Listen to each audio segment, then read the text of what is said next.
ಕೊಡಗು ಚಾನೆಲ್ನ ವಿಶೇಷ ಕಾರ್ಯಕ್ರಮಕ್ಕೆ ಸ್ವಾಗತ. ನಾನು ಸುರೇಶ್ ಬೆಳಗೆರೆ. ಕೊಡಗು ವೀರ ಶೂರರ ನಾಡು. ತಲೆಮಾರುಗಳಿಂದ ರಾಜರ ಕಾಲದಲ್ಲಿ ಪ್ರಾಂತ್ಯಗಳ ವಿಂಗಡಣೆಗಳ ಹೋರಾಟಗಳಲ್ಲಿ ರಾಜಾದಿರಾಜರು ಕೊಡಗಿನಲ್ಲಿ ತನ್ನ ವೀರತ್ವವನ್ನ ತೋರಿಸ್ಕೊಂಡೇ ಬಂದಿದ್ದಾರೆ. ಅಂತ ವೀರ ಪುರುಷರ ಬಗ್ಗೆ ಇಂದು ಒಂದು ಪುಸ್ತಕ ಹೊರಗಡೆ ಬರ್ತಾ ಇದೆ. ಕ್ರಿಸ್ತ ಶಕ ಕೊನೆಯ ಅವಧಿ ಮತ್ತು ಕ್ರಿಸ್ತ ಪೂರ್ವ ಮೊದಲನೇ ಅವಧಿಯಲ್ಲಿ ಈ ದಕ್ಷಿಣ ಭಾರತದ ಬಹುತೇಕ ಬೆಟ್ಟಗಳ ವ್ಯಾಪ್ತಿಯನ್ನು ಆಳಿದ ಬೆಟ್ಟಗಳ ಒಡೆಯ ನನ್ನನ್ ಎಂಬ ಪುಸ್ತಕ ಹೊರಬರಲಿದೆ. ಈ ಬಗ್ಗೆ ಸಾಹಿತಿ ಮತ್ತು ಉದ್ಯಮಿಗಳಾದ ಶ್ರೀ ನಾಪಂಡ ಮುದ್ದಪ್ಪ ಅವ್ರನ್ನ ನಾವಿವತ್ತು ಮಾತಾಡ್ತಾ ಇದ್ದೀವಿ. ಕಾರ್ಯಕ್ರಮಕ್ಕೆ ಸ್ವಾಗತ ಸರ್. ನಮಸ್ತೆ ಸರ್, ಈ ಹಿಂದಿನದಲ್ಲಿ ಕೊಡಗಿನ ಬಗ್ಗೆ ಬಹಳ ದೇಶ ಪೂರ್ತಿ ಒಂದು ಗೌರವ ಇದೆ. ವೀರರ ನಾಡು, ಶೂರರ ನಾಡು. ಈಗ ಸೈನಿಕರನ್ನು ತಗೊಂಡ್ರು ಕೂಡ ಸೈನಿಕರ ಇದರಲ್ಲಿ ಹಲವು ಮಂದಿ ಸೈನಿಕರ ಕ್ಷೇತ್ರದಲ್ಲಿ ಕೂಡ ಇದ್ದಾರೆ. ಇಂಥದ್ರಲ್ಲಿ ನನ್ನನ್ ಎಂಬ ಒಬ್ಬ ವೀರ ಪುರುಷನ ಬಗ್ಗೆ ನೀವು ಒಂದು ಕಾದಂಬರಿಯನ್ನ ಕೃತಿಯನ್ನ ರಚನೆ ಮಾಡಿದ್ದೀರಿ. ಏನದ್ ಕತೆ? ಆಮೇಲೆ ಎಷ್ಟನೇ ಪುಸ್ತಕ ಇದು? ನೀವು ಒಂದು 4-5 ಪುಸ್ತಕಗಳನ್ನ ಬರೆದಿದ್ದೀರಿ. ಒಂದು ಸ್ವಲ್ಪ ನಮ್ಮ ವೀಕ್ಷಕರಿಗೆ ಅದನ್ನ ವಿವರಣೆ ಕೊಡಿ. ಹೌದು, ನಮ್ದು ಇದು 5ನೇ ಪುಸ್ತಕ. ಈ ಹಿಂದೆ ಬೇರೆ ಬೇರೆ ಸಬ್ಜೆಕ್ಟ್ಗಳ ಬಗ್ಗೆ, ಒಂದು ಸಬ್ಜೆಕ್ಟ್ ಅಂತಲ್ಲ, ತುಂಬಾ ಹಿಂದೆ ಈ ಟ್ರಕ್ ಡ್ರೈವರ್ಸ್ಗೆ ಒಂದು ಅವ್ರದ್ದು ಗುಪ್ತ ಕಾಯಿಲೆಗಳ ಬಗ್ಗೆ ಒಂದು ಕೈಪಿಡಿಯನ್ನ ಹೊರಗಡೆ ತಂದಿದ್ದೆ. ಅದು ಬಹುಶಃ 25-26 ವರ್ಷಗಳ ಹಿಂದೆ. ಏನ್ ಹೆಸರು ಅದ್ರದ್ದು? ಗುಪ್ತ ರೋಗಗಳು ಅಂತ. ಅದಾದ್ಮೇಲೆ ಬಹುಶಃ 2001ರಲ್ಲಿ ಸ್ವಯಂ ಸೇವಾ ಕ್ಷೇತ್ರಕ್ಕೆ ಜಾಗತಿಕ ಸಂಪನ್ಮೂಲಗಳು ಅಂತ ಒಂದು ಪುಸ್ತಕವನ್ನ ಹೊರ ತಂದಿದ್ದೆ. ಯಾಕೆಂತ ಹೇಳಿದ್ರೆ ಈ NGOs ಅಂದ್ರೆ ಸ್ವಯಂ ಸೇವಾ ಸಂಸ್ಥೆಗಳು ಏನಿದ್ದು ಕರ್ನಾಟಕದಲ್ಲಿ, ಅದಕ್ಕೆ ಬರ್ತಾ ಇದ್ದಂತ ಅನುದಾನಗಳೇನಿದ್ದು ಅದನ್ನ ಒಂದು ಮಾಫಿಯಾ ಕೈನಲ್ಲಿ ಇಟ್ಕೊಂಡ್ಬಿಟ್ಟಿತ್ತು.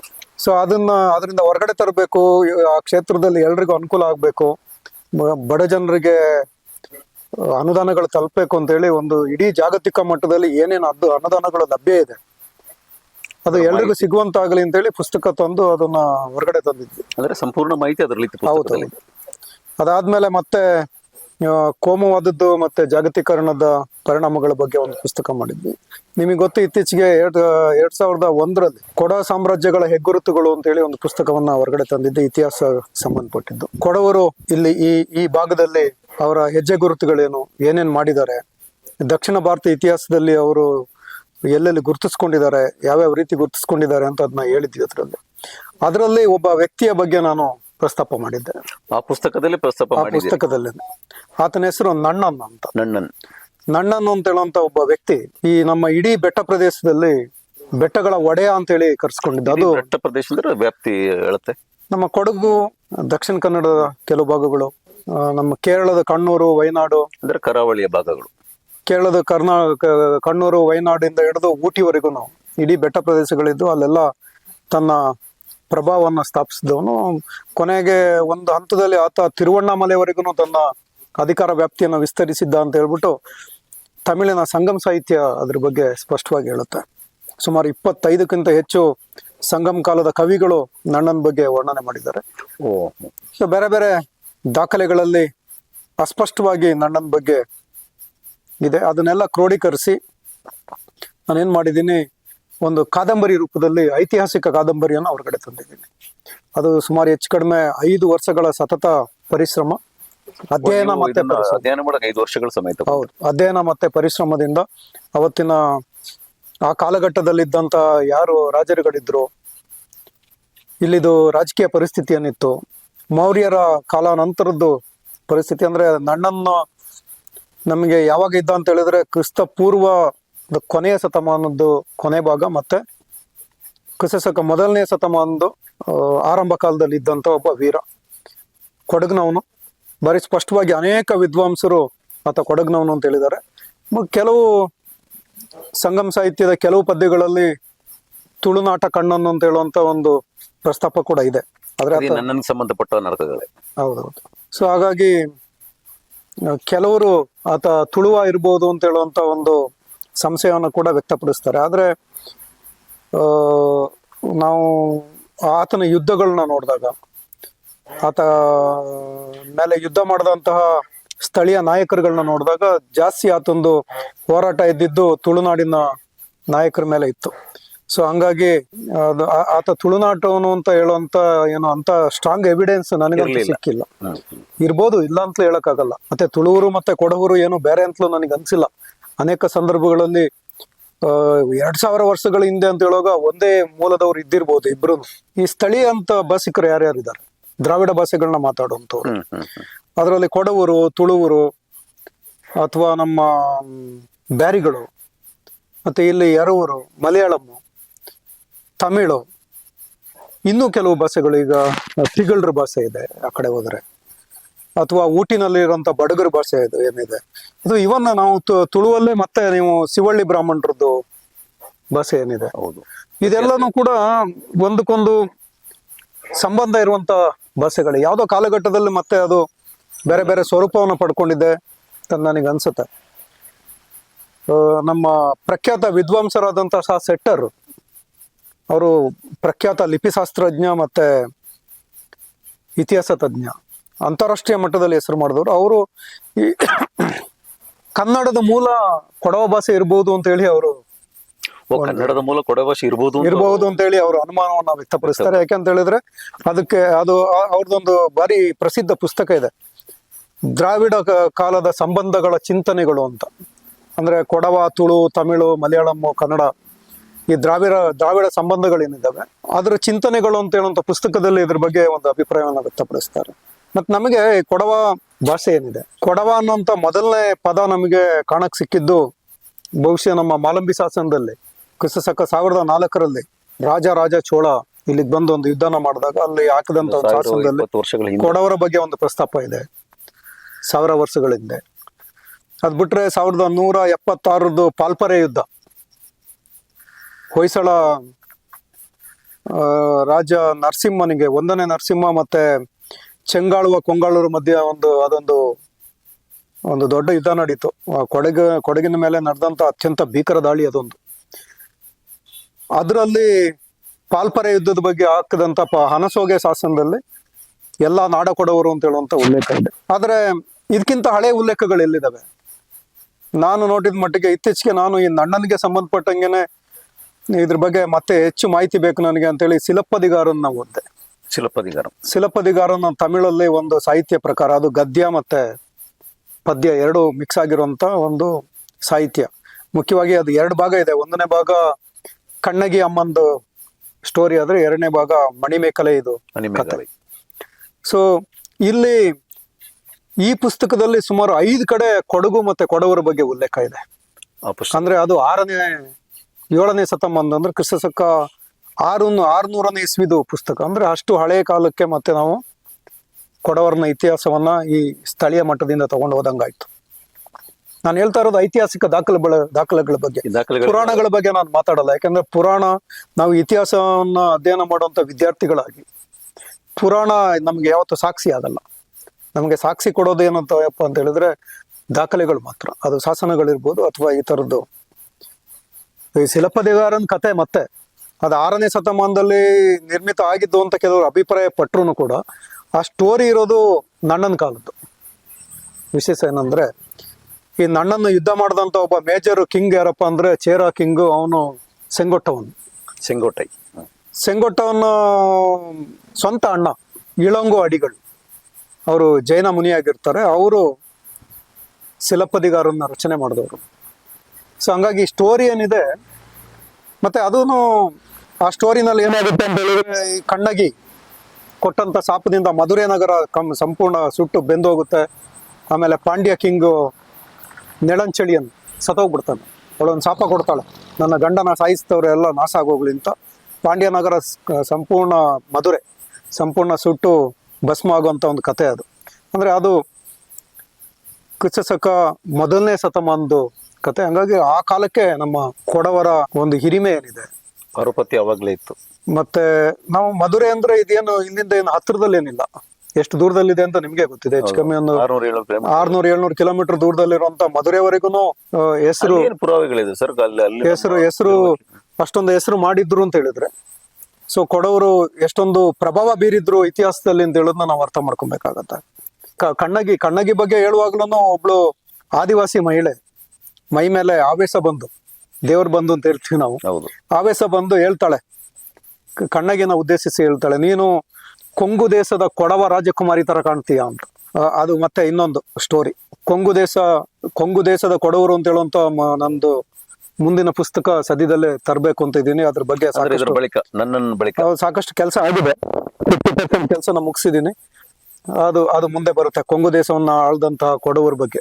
ಸೊ ಹಾಗಾಗಿ ಈ ನಣ್ಣನ್ನು ಅಂತ ಹೇಳುವಂಥದ್ದು ನಾವು ಈ ಇವತ್ತಿನ ಜನಾಂಗಕ್ಕೆ ಅವನ್ನ ಪರಿಚಯ ಮಾಡಬೇಕಾಗಿದೆ. ಮತ್ತೆ ಯಾವತ್ತೋ ಇತಿಹಾಸದ ಗರ್ಭದಲ್ಲಿ ಮರ್ತೋದಂತ ಒಬ್ಬ ವೀರ, ಪ್ರಾಚೀನ ಕಾಲದ ಕೊಡಗಿನ ವೀರ ನೀವು ಹೇಳಿದ ಭಾರಿ ದೊಡ್ಡ ಹೆಸರು ಮಾಡಿದ್ದಂಥವ್ನು. ಯಾಕೆಂದ್ರೆ ತಮಿಳ್ ಸಂಗಮ್ ಸಾಹಿತ್ಯ ಅಂತ ಹೇಳಿದ್ರೆ ಅದೇನೋ ಇಡೀ ತಮಿಳ್ನಾಡನ್ನ ವ್ಯಾಪಿಸಿದ್ದಂತ ಕವಿಗಳು ಆತನ ಬಗ್ಗೆ ವ್ಯಾಪಕವಾಗಿ ಬರೆದಿದ್ದಾರೆ, ಹೊಗಳಿದ್ದಾರೆ, ಆತನ ಸೂರತ್ವವನ್ನ ಕೊಂಡಾಡಿದ್ದಾರೆ ಅಂತ ಹೇಳಿದ್ರೆ ಆತ ಎಷ್ಟು ಪವರ್ಫುಲ್ ಆಗಿದ್ದ ಅಂತ ಹೇಳೋದನ್ನ ಯೋಚನೆ ಮಾಡ್ಬೋದು. ಮತ್ತೆ ಇನ್ನೊಂದು 2 ಎವಿಡೆನ್ಸ್ ನಮ್ಗೆ ಸಿಗೋದು. ಒಂದು, ಇವತ್ತಿನ ಕಣ್ಣೂರ್ ಏನಿದೆ, ಕೇರಳದ ಅಥವಾ ಕಣ್ಣನೂರು, ಅದು ನಣ್ಣನೂರು ಆಗಿತ್ತು ಅಂತ ಹೇಳುವಂತ ಒಂದು ವಾದ ಇದೆ. ಮತ್ತೆ ನಿಮ್ಮ ತಿರುವಣ್ಣಾಮಲೈ, ಇವತ್ತೇನು ಅರುಣಾಚಲೇಶ್ವರ ದೇವಸ್ಥಾನ ಇದೆ, ತಿರುವಣ್ಣಾಮಲೈ, ಆ ದೇವಸ್ಥಾನ ಇರುವಂತ ಊರಿಗೆ ಹಿಂದೆ ನಣ್ಣನೂರು ಅಂತೇಳಿ ಹೆಸರಿತ್ತು ಅಂತೇಳಿ ಅಲ್ಲೇ ಪಕ್ಕದಲ್ಲೇ ಇರುವಂತ ಒಂದು ದೇವಸ್ಥಾನದಲ್ಲಿ ಒಂದು ಶಾಸನದಲ್ಲಿ ಅದು ಉಲ್ಲೇಖ ಇದೆ. ಶಾಸನ ಉಲ್ಲೇಖ ನಾನು ಮಾತಾಡ್ತಾ ಇದ್ದೀನಿ, ನಾನೇನೋ ಸುಮ್ಮನೆ ಏನೋ ಕಟ್ಟುಕತೆಗಳ ಬಗ್ಗೆ ಮಾತಾಡ್ತಾ ಇಲ್ಲ. ಹಾಗಾಗಿ ನಣ್ಣನ್ನ ಪರಿಚಯ ಮಾಡಬೇಕು ಅಂತೇಳಿ ನಾನು ಒಂದು ಐತಿಹಾಸಿಕ ಕಾದಂಬರಿಯನ್ನ ರೆಡಿ ಆಗಿದೆ, ಈಗ ಆಗ್ಲೇ ಮುದ್ರಣದಲ್ಲಿದೆ. ಸದ್ಯದಲ್ಲಿ ಇನ್ನೊಂದು ವಾರದಲ್ಲೇ ಅದು ಹೊರಗಡೆ ಬರ್ಬೋದು. ಹೊರಗಡೆ ಬಂದ್ಮೇಲೆ ನಾವು ಅದನ್ನ ಬಿಡುಗಡೆಗೆ ಒಂದು ಕಾರ್ಯಕ್ರಮವನ್ನು ನಿಗದಿ ಮಾಡಬೇಕಾಗಿದೆ. ಮತ್ತೆ ಈಗ ನಾನ್ ಫೋಕಸ್ ಮಾಡ್ತಾ ಇರೋದು ಪ್ರಾಚೀನ ಕೊಡವರ ಇತಿಹಾಸದ ಬಗ್ಗೆ. ಕಂಪ್ಲೀಟ್. ಹಾಗಾಗಿ ಕ್ರಿಸ್ತಶಕ 1000ನೇ ಇಸ್ವಿಯಿಂದ ಆಚೆ ಮಾತ್ರ, ಅಲ್ಲಿಂದ ಈಚೆದು ಇತಿಹಾಸದ ಬಗ್ಗೆ ನಾನೇನು ಅಷ್ಟು ಫೋಕಸ್ ಮಾಡ್ತಾ ಇಲ್ಲ. ಹಾಗಾಗಿ ಇದಾದ್ಮೇಲೆ ಒಂದು 2-3 ಪುಸ್ತಕಗಳನ್ನ ಹೊರಗಡೆ ತರಬೇಕು ಅಂತಿದ್ದೀನಿ. ಅದರಲ್ಲಿ ಒಂದು ನಾನು ಆಗ್ಲೇ ಹೇಳಿದೆ, ಕೊಂಗು ದೇಶದ ಕೊಡವರ ಬಗ್ಗೆ. ಅದರಲ್ಲೂ ಸಾಕಷ್ಟು ನಮಗೆ ಎವಿಡೆನ್ಸ್ಗಳು, ಇಂಟ್ರೆಸ್ಟಿಂಗ್ ವಿಷಯಗಳು ಸಿಕ್ಕಿದಾವೆ. ನಾನು ಇತ್ತೀಚೆಗೆ ಅಪೋಲೋ ಹಾಸ್ಪಿಟ್ಲಿಗೆ ಹೋಗಿದ್ದೆ, ಆಸ್ಟರ್ CMI ಹಾಸ್ಪಿಟ್ಲಿಗೆ ಹೋಗಿದ್ದೆ, ನಂದೇ ಹೆಲ್ತ್ ಚೆಕಪ್ಗೆ ಅಂತ. ನನ್ನ ಹೆಂಡತಿ ಇದ್ಲು ಜೊತೆನಲ್ಲಿ. ಸೊ ಡಾಕ್ಟರ್ ನೋಡಾದ್ಮೇಲೆ ನಾವು ಒಂದು ಕಾಫಿ ಕುಡಿಯೋಣ ಅಂತೇಳಿ ಅಲ್ಲೇ ಒಂದು ಕಾಫಿ ಕಟ್ಟೆ ಇದೆ ಹಾಸ್ಪಿಟ್ಲ್ ಒಳಗಡೆ. ಅಲ್ಲಿ ಒಂದು ಕಾಫಿ ತಗೊಂಡು ಕುಡಿಯಕ್ಕೆ ಕೂತಿದ್ವಿ. ಒಬ್ರು ಲೇಡಿ ನಮ್ಮ ಪಕ್ಕದಲ್ಲಿ ಕೂತ್ಕೊಂಡು ಯಾರ ಜೊತೆನೋ ವಿಡಿಯೋ ಮಾತಾಡ್ತಾ, ಮಗಳ ಜೊತೆನೋ ಯಾರ ಜೊತೆನೋ ಮಾತಾಡ್ತಾ ಇದ್ರು. ಅವರು ಆಕ್ಚುಲಿ ಜಾಸ್ತಿ ತಮಿಳು ಸೇರ್ಕೊಂಡಿರೋಂಥ ಒಂದು ಲ್ಯಾಂಗ್ವೇಜ್. ಬಟ್ ಅದರಲ್ಲಿ ನನಗನ್ಸಿತು 60% ಕೊಡವನ ಇದೆ ಅಂತ. ಸೊ ಹಂಗಾಗಿ ತಮಿಳ್ನಾಡು ಒಳಗಡೆ ನಮ್ದು ಸಂಬಂಧಗಳು ಎಷ್ಟು ಗಟ್ಟಿಯಾಗಿದ್ದಾವೆ ಅಂತ ಹೇಳೋದನ್ನ ನಾವು ಯೋಚನೆ ಮಾಡಬೇಕಾಗತ್ತೆ. ಇನ್ನೂ ಒಂದು ನಾವು ನೋಡಿದ್ವಿ, ಒಂದ್ಸರಿ ಮುತ್ತಪ್ಪ ಅವರು, ನಾವು ಯಾವುದೋ ಒಂದು ಯೂನಿಯನ್ ಕಾರ್ಯಕ್ರಮದಲ್ಲಿ ಸುಮಾರು ಒಂದು 18-20 ವರ್ಷದ ಹಿಂದೆ ಯಾರ್ದೋ ಮನೇಲಿ ಕೂತ್ಕೊಂಡು ಒಂದು ಮೀಟಿಂಗ್ ಮಾಡ್ತಾ ಇದ್ದಾಗ ಮುತ್ತಪ್ಪ ಅವ್ರಿಗೆ ಒಂದು ಫೋನ್ ಬರುತ್ತೆ ಮನೆಯಿಂದ. ನಮ್ಮ ಅಮ್ಮ ಮಾಡಿದ್ದು, ಯಾರೋ ಮಾಡಿದ್ದು, ಕೊಡವದಲ್ಲಿ ಮಾತಾಡಿದ್ರು. ಆ ಲೇಡಿ ಹೇಳ್ತಾರೆ, ನೀವು ಯಾವ ಭಾಷೆ ಮಾತಾಡ್ತಾ ಇದ್ದೀರಿ ಅಂತ. ನಾವು ಕೊಡವ ಮಾತಾಡ್ತೀವಿ. ಇಲ್ಲ, ನೀವು ನಮ್ಮ ಭಾಷೆ ಇದೆ ಅಂತ.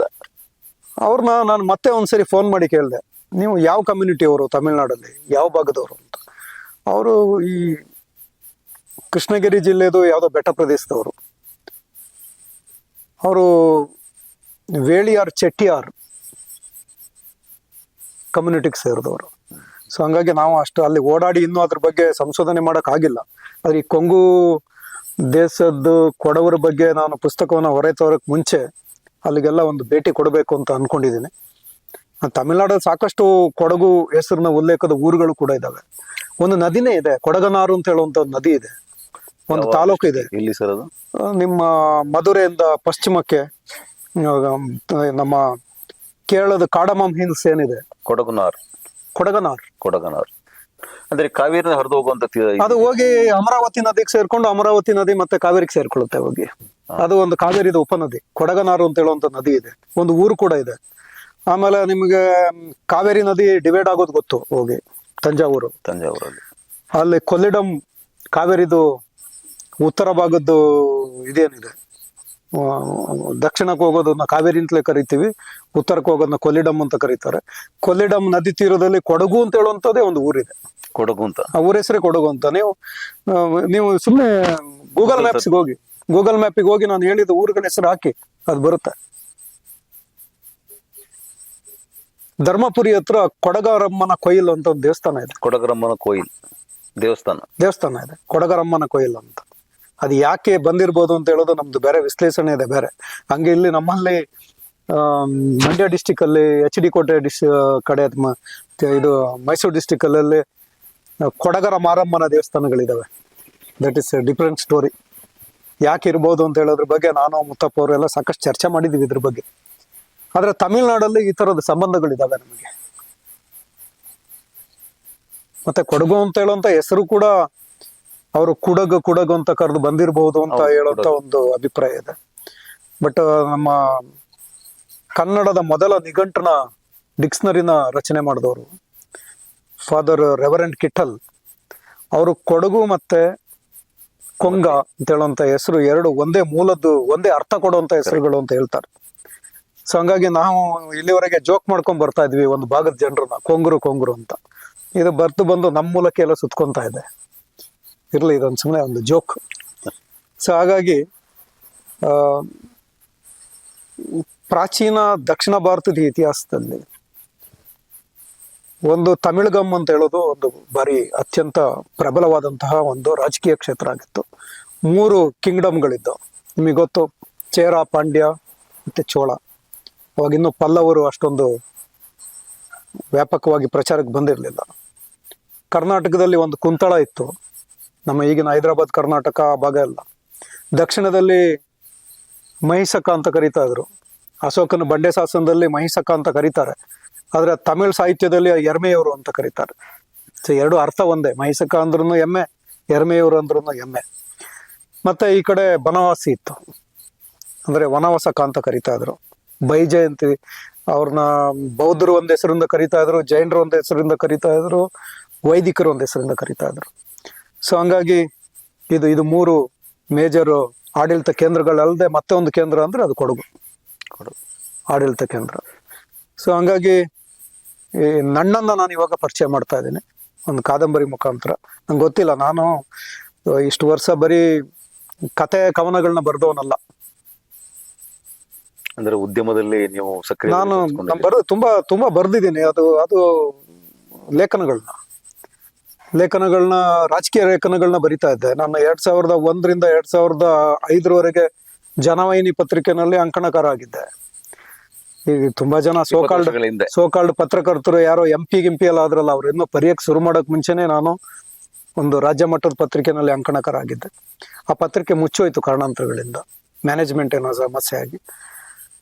ಮತ್ತೆ ನಾವು ನಮ್ಮ ಬರವಣಿಗೆನ ಪ್ರಕಟ ಮಾಡುವಂತ ಪತ್ರಿಕೆಗಳು ಬರ್ಲಿಲ್ಲ. ಅಂದ್ರೆ ನೀವು ತೀಕ್ಷ್ಣವಾದ ಹಂಗಾಗಿ ನಾವು ಅದನ್ನ ಬರವಣಿಗೆನ ಅಲ್ಲಿಗೆ ನಿಲ್ಸಿದ್ವಿ. ಲಂಕೇಶ್ಗೆ ಕೆಲವೊಮ್ಮೆ ಬರ್ತಿದ್ದೀನಿ, ಗೌರಿ ಲಂಕೇಶ್ ಪತ್ರಿಕೆಗೆ.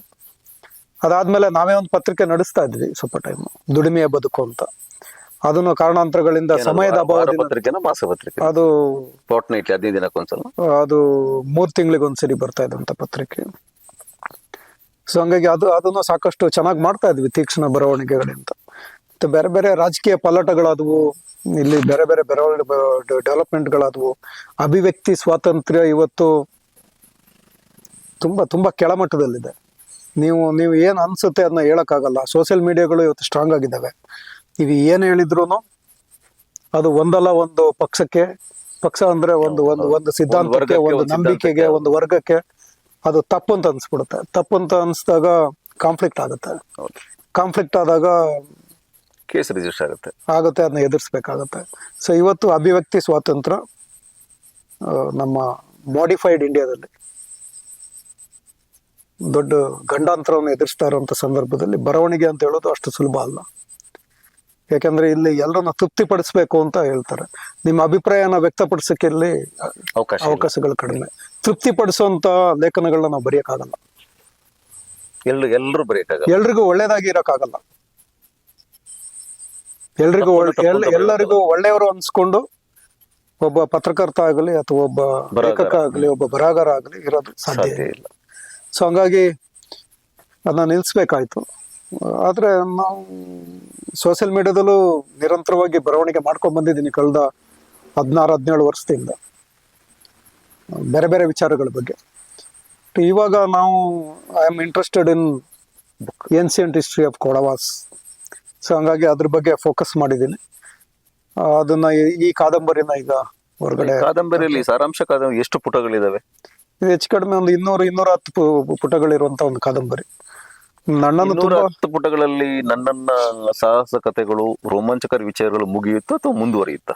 ನಾನು ಏನ್ ಬರ್ದಿದ್ದೀನಿ ಅದು ಆತ ಯಾವ್ಯಾವ ರಾಜರುಗಳನ್ನ ಎದುರಿಸ್ತಾ, ಯಾರ್ಯಾರನ್ನ ಸೋಲಿಸ್ತಾ, ಯಾರ ಜೊತೆಲಿ ಸೋತ, ಅದು ಎಲ್ಲಿ ನಮ್ಗೆ ಏನ್ ದಾಖಲೆಗಳಿದಾವೆ ಅದನ್ನೇ ಮೆನ್ಷನ್ ದಾಖಲೆ ಮಾಡಿದ್ದೀನಿ ಆಧಾರಿತ ನೀವು ಬರ್ದಿದ್ದೀರಿ. ಅದನ್ನೇ ಮೆನ್ಷನ್ ಮಾಡಿದೀನಿ ಹೊರತು. ಸೊ ಮತ್ತೆ ಏನ್ ಹೊಸದಾಗಿ ನಾನ್ ಕಲ್ಪನೆ ಮಾಡ್ಕೊಂಡು ಊಹೆ ಮಾಡ್ಕೊಂಡು ಏನ್ ಹೇಳಿಲ್ಲ. ಈ ಕವಿಗಳು ಯಾರ್ಯಾರಿದ್ದಾರೆ ಸಂಗಮ ಕಾಲದ ಕವಿಗಳು, ಅದು ಕಪಿಲಾರ್ ಇರ್ಬೋದು ಅಥವಾ ಬೇರೆ ಬೇರೆಯವ್ರು ಇರ್ಬೋದು, ಅವ್ರು ಯಾವ್ಯಾವ ಯುದ್ಧಗಳ ಬಗ್ಗೆ ಹೇಳಿದ್ರು, ಯಾವ್ಯಾವ ರಾಜರನ್ನ ಆತ ಸೋಲಿಸ್ತಾ ಅಂತ ಹೇಳಿರ್ಬೋದು, ಎಲ್ಲಿ ಸೋತ ಅಂತ ಹೇಳಿದ್ರು, ಅದನ್ನೇ ಮೆನ್ಷನ್ ಮಾಡಿದೀನಿ ಹೊರತು ನಾನು ಹೊಸದಾಗಿ ಏನು ಸೇರ್ಸಕ್ ಹೋಗಿಲ್ಲ. ಒಂದ್ ಸ್ವಲ್ಪ ಆತನ ಹುಟ್ಟು ಬೆಳವಣಿಗೆ ಬಗ್ಗೆ ಒಂದ್ ಸ್ವಲ್ಪ ಹೇಳಿರ್ಬೋದು. ಯಾಕಂದ್ರೆ ಕಾದಂಬರಿ ಅಂದ್ಮೇಲೆ ಸ್ವಲ್ಪ ನಾವು ಒಬ್ಬ ನಾಯಕನ ಸೃಷ್ಟಿ ಮಾಡ್ಬೇಕಲ್ಲ, ನಾಯಕನ ಸೃಷ್ಟಿ ಮಾಡುವಾಗ ಸ್ವಲ್ಪ ಹೇಳ್ಬೇಕಾಗತ್ತೆ. ಹಂಗಾಗಿ ಅದನ್ನ ಹೇಳಿದ್ದೀನಿ. ಗೊತ್ತಿಲ್ಲ ನನಗೆ ಈಗ ಇವತ್ತಿನ ಕಾಲಘಟ್ಟದಲ್ಲಿ ಇದನ್ನ ಇವತ್ತಿನ ಜನ ಹೆಂಗ್ ತಗೊಂತಾರೆ ಅಂತ ನನಗೆ ಗೊತ್ತಿಲ್ಲ. ನಾವು ಕೊಡವ ಸಾಮ್ರಾಜ್ಯಗಳ ಹೆಗ್ಗುರುತುಗಳು ಬರೆದಾಗ್ಲೂ ಕೂಡ ತುಂಬಾ ಜನಕ್ಕೆ ಅರ್ಥನೇ ಆಗಿಲ್ಲ ಅದು ಸಬ್ಜೆಕ್ಟ್ ಏನು. ಕಮಲಾಸನ್ ಫಿಲಂ ತರ ಅದು ಅರ್ಥ ಆಗಿಲ್ಲ. ಯಾಕಂದ್ರೆ ಅದು ಎಲ್ರಿಗೂ ಅರ್ಥ ಆಗುವಂತ ಸಬ್ಜೆಕ್ಟ್ ಅಲ್ಲ. ನೀವು ಯಾವ್ದೋ ಒಂದು ಮ್ಯಾಥಮೆಟಿಕ್ಸ್ ಒಂದು ಸಮಸ್ಯೆನ ಇಟ್ಕೊಂಡು ಇದನ್ನ ಬಿಡಿಸ್ರಿ ಅಂತ ಹೇಳಿದ್ರೆ ಎಲ್ರ ಕೈಲಿ ಬಿಡ್ಸಕ್ ಆಗಲ್ಲ. ಯಾರಿಗೆ ಇಂಟ್ರೆಸ್ಟ್ ಇದೆ ಅವ್ರು ಬಿಡ್ಸಕ್ ಆಗತ್ತೆ. ಯಾರು ಇತಿಹಾಸದಲ್ಲಿ ಇರ್ಬೇಕು. ಹೌದು, ಯಾರು ಇತಿಹಾಸದಲ್ಲಿ ಜ್ಞಾನ ಇದೆ, ಇತಿಹಾಸದ ಬಗ್ಗೆ ಒಂದು ವಿಶೇಷವಾದಂತಹ ಒಂದು ಆಸಕ್ತಿ ಇದೆ, ಅಂತವ್ರಿಗೆ ಮಾತ್ರ ಇದು ಆಸಕ್ತಿ ಹುಟ್ಟಕ್ಕಾಗುತ್ತೆ ಹೊರತು. ಅದಕ್ಕಾಗಿ ನಾನು ಕಾದಂಬರಿನ ತರಬೇಕಾಯ್ತು. ಕಾದಂಬರಿನ ಯಾಕೆ ತಂದೆ ಅಂತ ಹೇಳಿದ್ರೆ ಅಟ್ಲೀಸ್ಟ್ ಅದು ಓದಿಸ್ಕೊಂಡು ಹೋಗುತ್ತೆ ಅಂತ ಹೇಳುವಂತ ಕಾರಣಕ್ಕೆ. ಸೊ ಹಂಗಾಗಿ ಅದನ್ನ ತಗೊಂಡ್ ಬಂದಿದ್ದೀನಿ. ಗೊತ್ತಿಲ್ಲ ನನಗೆ. ಈಗ ಒಬ್ರು ಓದಿದ್ದಾರೆ ಅದನ್ನ, ಒಬ್ರು ಸಾಹಿತಿ ಒಳ್ಳೆ ಅಭಿಪ್ರಾಯ ಕೊಟ್ಟಿದ್ದಾರೆ, ಮತ್ತೆ ಯಾರು ಅದನ್ನ ಓದಿಲ್ಲ. ಮತ್ತೆ ಎಲ್ರು ಓದೋದ್ ಬೇಡ ಅಂತ ಹೇಳಿ ಬಿಡುಗಡೆ ಮಾಡೋಣ, ಏನ್ ರೆಸ್ಪಾನ್ಸ್ ಬರುತ್ತೆ ಅಂತ ನೋಡೋಣ. ಕಾಂಟ್ರವರ್ಸಿ ಆಗುವಂಥದ್ದು ಏನಿಲ್ಲ ಅಂತ ಅನ್ಕೊಂತೀನಿ. ಸರಿ, ಈಗ ನೀವು ಕಳೆದ ಒಂದು 25-30 ವರ್ಷಗಳಿಂದ ನೀವು ಶೆಡ್ಯೂಲ್ ಬಿಸ್ನೆಸ್ ಅಲ್ಲಿ ಇದ್ದೀರಿ, ಬ್ಯುಸಿಯಲ್ಲಿ ಇದ್ದೀರಿ.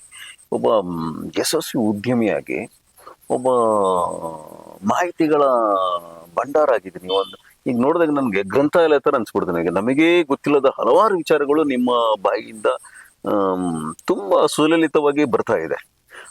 ಇತಿಹಾಸ, ಪ್ರಾಚೀನ ಕಾಲದ್ದು, ಕೊಡವನಾಡು, ತಮಿಳುನಾಡು, ಕೇರಳ, ಎಲ್ಲ ಕರಾವಳಿ, ತುಳುನಾಡು, ಅವರ ಸಂಸ್ಕೃತಿ, ಆಚಾರ ಎಲ್ಲವನ್ನೂ ನಿಮ್ಮ ಬಾಯಿಂದ ಅಷ್ಟು ಈಸಿಯಾಗಿ ಬರ್ತಾ ಇದೆ. ಇಂಥ ಯಶಸ್ವಿ ಉದ್ಯಮಿ ಈಗ ಸಾಹಿತಿಯಾಗಿ ತಾವು ಇಷ್ಟು ಯಶಸ್ವಿ ತಗೊಳ್ತಾ ಇದ್ರಿ. ಹೆಂಗ್ ಸಾಧ್ಯ ಆಯ್ತು ಈಗ ನಿಮ್ಗೆ 5 ವರ್ಷದಲ್ಲಿ ಪುಸ್ತಕನ ಬರೆಯೋದಕ್ಕೆ? ಹೆಂಗ್ ಸಾಧ್ಯ ಆಯ್ತು ಇಷ್ಟು ಬಿಜಿ ಶೆಡ್ಯೂಲ್ ಅಲ್ಲಿ ತಮಗೆ? ಗೊತ್ತಿಲ್ಲ ನೋಡ್ರಿ, ಒಂದು ಕಾಲ್ಪನಿಕ ಕತೆ ಅಥವಾ ಒಂದು ಕಾದಂಬರಿನ ಬರೆದು ಬಿಡೋದು ಸುಲಭ, ಅದು ಬರೀ ಕಲ್ಪನೆ. ಒಂದು ಐತಿಹಾಸಿಕ ಕಾದಂಬರಿನ ಬರೆಯೋದು ಅಷ್ಟು ಸುಲಭ ಅಲ್ಲ. ಮಾಹಿತಿ ತುಂಬಾ ಬೇಕು, ಮಾಹಿತಿ ಬೇಕು. ಅದನ್ನ ನೋಡ್ರಿ, ಈಗ ನಾನೊಬ್ಬನೇ ಅಲ್ಲ, ನನ್ನೊಬ್ಬನ ಸೊತ್ತಲ್ಲ ಅದು. ಯಾರು ಬೇಕಾದ್ರೂ ಇನ್ನೊಬ್ಬನು ನನ್ನನ್ ಕಾದಂಬರಿನ ಬರೀಬಹುದು, ಅಥವಾ ಇನ್ನೊಬ್ಬ ಯಾರೋ ನನ್ನನ್ ಬಗ್ಗೆ ಟೀಕೆ ಮಾಡ್ಬೋದು, ಅಥವಾ ಆತನ ಪ್ರಸ್ತುತತೆಯನ್ನೇ ಕ್ವಶನ್ ಮಾಡ್ಬೋದು. ಸೊ ಅದೆಲ್ಲ ಇರುತ್ತೆ. ಹಂಗಾಗಿ ನಾವು ತುಂಬಾ ಎಚ್ಚರಿಕೆಯಿಂದ ಸೂಕ್ಷ್ಮವಾಗಿ ಒಂದು ಸಬ್ಜೆಕ್ಟ್ ನ ಏನ್ ಆಯ್ಕೆ ಮಾಡ್ಕೊಂಡಿದ್ವಿ ಅದ್ರ ಬಗ್ಗೆ ಅಧ್ಯಯನ ಮಾಡ್ಬೇಕಾಗತ್ತೆ. ಈಗೇನ್ ನಾನೇನು ಹೊಸಬ ಅಲ್ಲ ನನ್ನನ್ ಬಗ್ಗೆ ಹೇಳ್ದವನು. ತುಂಬಾ ಜನ ಹೇಳಿದ್ದಾರೆ, ಹೊಸಬ ಅಲ್ಲ. ಆದ್ರೆ ಒಂದು ಕಾದಂಬರಿ ಮುಖಾಂತರ ಅದನ್ನ ತಂದು ಕೊಡಗಿನ ಜನತೆಗೆ ಪರಿಚಯ ಮಾಡ್ಬೇಕು ಅಂತ ಹೇಳುವಂಥದ್ದು ನನ್ನ ಉದ್ದೇಶ ಅಷ್ಟೇ. ನನ್ನನ್ ಬಗ್ಗೆ ಕನ್ನಡದಲ್ಲಿ ಅಥವಾ ತಮಿಳಲ್ಲಿ ಇರ್ಬೋದು, ಈ ತರ ಕಾದಂಬರಿಗಳು ಬಂದಿದೆಯಾ? ಬಿಡುಗಡೆ ಆಗಿ ಕಾದಂಬರಿಗಳು ಬಂದಿಲ್ಲ, ಬರಹಗಳಿದಾವೆ. ಕಾದಂಬರಿ ರೂಪದಲ್ಲಿ ಯಾವುದಿಲ್ಲ. 210 ಇದು ಸುದೀರ್ಘವಾದ ವಿವರಣೆ ಎಲ್ಲೂ ಇಲ್ಲ. ಕಾದಂಬರಿಗಳು ಬಂದಿಲ್ಲ. ಬೇರೆ ಬೇರೆ ವಿದ್ವಾಂಸರುಗಳು ಅವರು ಇತಿಹಾಸದ ಪುಸ್ತಕ ವಿಶ್ಲೇಷಣೆಗಳಲ್ಲಿ ಉಲ್ಲೇಖ ಮಾಡಿದ್ದಾರೆ. ನಾನು ಇತ್ತೀಚೆಗೆ ಮಲಯಾಳಂ ಅಲ್ಲಿ ಒಂದು ವಿಡಿಯೋ ನೋಡಿದೆ, ಒಂದು 3 ನಿಮಿಷ ಅಥವಾ 4 ನಿಮಿಷದ ನನ್ನನ್ ಬಗ್ಗೆ ಒಂದು ವಿಡಿಯೋ ಇದೆ. ಮಲಯಾಳಂ ಅಲ್ಲಿ ಯಾರೋ ಮಾಡಿದ್ದಾರೆ.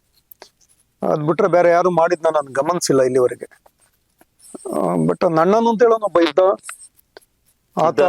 ಆತ ಇಡೀ ತಮಿಳ್ನಾಡು ಮತ್ತೆ ಕರ್ನಾಟಕದ್ದು ಈ ಮಲೆ ಪ್ರದೇಶಗಳೇನಿದಾವೆ, ಮತ್ತೆ ಇವನ್ ಮೈಸೂರು ಈ ಭಾಗನ ಯಾವ ತರ ವ್ಯಾಪಿಸಿದ್ದ, ಎಷ್ಟು ಪ್ರಭಾವಿಸಿದ್ದ ಅಂತ ಹೇಳೋದ್ರ ಬಗ್ಗೆ ಸಾಹಿತ್ಯದಲ್ಲಿ ಉಲ್ಲೇಖ ಇದೆ. ಮತ್ತೆ ನೋಡಿ, ಈಗ ಯಾರೋ ಒಬ್ಬ ಕವಿ ಹೇಳಿದ್ರೆ ನಾವು, ಅಥವಾ 2 ಜನ 3 ಜನ ಹೇಳಿದ್ರೆ ಅದನ್ನ ತೆಗೆದಾಕ್ಬಿಡ್ಬೋದು. 25ಕ್ಕಿಂತ ಹೆಚ್ಚು ಕವಿಗಳು ಆತನ ಬಗ್ಗೆ ಹೇಳಿದ್ದಾರೆ ಅಂತ ಹೇಳಿದ್ರೆ ಅದನ್ನ ತಳ್ಳಿ ಹಾಕುವಂತ ವಿಷಯ ಅಲ್ಲ. ಹೌದು. ನಾನು ಎಕ್ಸಾಂಪಲ್, ಒಬ್ರು ಈ ಯುದ್ಧದಲ್ಲಿ ಈ ಕೊಂಗು ದೇಶದ್ದು ಒಬ್ಬ ಕಿಂಗ್ನ ಇವರು ಹತ್ಯೆ ಮಾಡ್ತಾರೆ. ಆತನ ಹೆಸರು ನೆಡುಮಾನ್ ಆಂಜಿ ಅಂತ. ಆತನು ಕೊಡವ ಅಂತ ಹೇಳೋದ್ರ ಬಗ್ಗೆ ಸಾಕಷ್ಟು ಚರ್ಚೆ ಇದೆ. ಆತ ತಗಡೂರಲ್ಲಿದ್ದ, ತಗಡೂರು ಆತನ ರಾಜಧಾನಿ ಮಾಡ್ಕೊಂಡಿದ್ದ. ತಗಡೂರು ಅಂದ್ರೆ ಇವತ್ತಿನ ಧರ್ಮಪುರಿ. ಧರ್ಮಪುರಿ ನಿಮಗೆ ಗೊತ್ತು, ನೀವು ಹೋಗಿದ್ರೆ it's A very beautiful place. ಸುತ್ತ ಬೆಟ್ಟಗಳು ಅವೆಲ್ಲ ಆಗಿ ತುಂಬಾ ಚೆನ್ನಾಗಿರುವಂತ ಪ್ಲೇಸ್.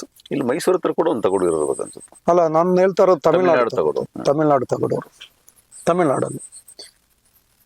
ಆತನ ಆಸ್ಥಾನದಲ್ಲಿ ಒಬ್ರು ಕವಿಯತ್ರಿ ಇರ್ತಾರೆ, ಅವ್ವಯ್ಯಾರು ಅಂತ. ಅವ್ವಯ್ಯಾರ್ ನೀವು ಹೋದ್ರೆ, ನೀವು ಧರ್ಮಪುರಿಗೆ ಹೋದ್ರೆ ಇವತ್ತು ಅವ್ರ ಸ್ಟ್ಯಾಚ್ಯೂ ಇದೆ. ಎಲ್ಲ ಅವ್ವಯ್ಯಾರ್ ಬಹಳ ಫೇಮಸ್. ಅವ್ವಯ್ಯಾರು ನನ್ನನ್ ಬಗ್ಗೆ ಮಾತಾಡಿದ್ದಾರೆ. ಇವನು ನೆಡುಮಾನ್ ಆಂಜಿ ಸತ್ತೋದಾಗ ಅವರು ಅತ್ಯಂತ ದುಃಖಿತರಾಗ್ತಾರೆ. ಅನೇಕ ಕವಿತೆಗಳನ್ನ ಬರೀತಾರೆ ನೆಡುಮಾನ್ ಆಂಜಿಯನ್ನ ಸತ್ತೋದಾಗ.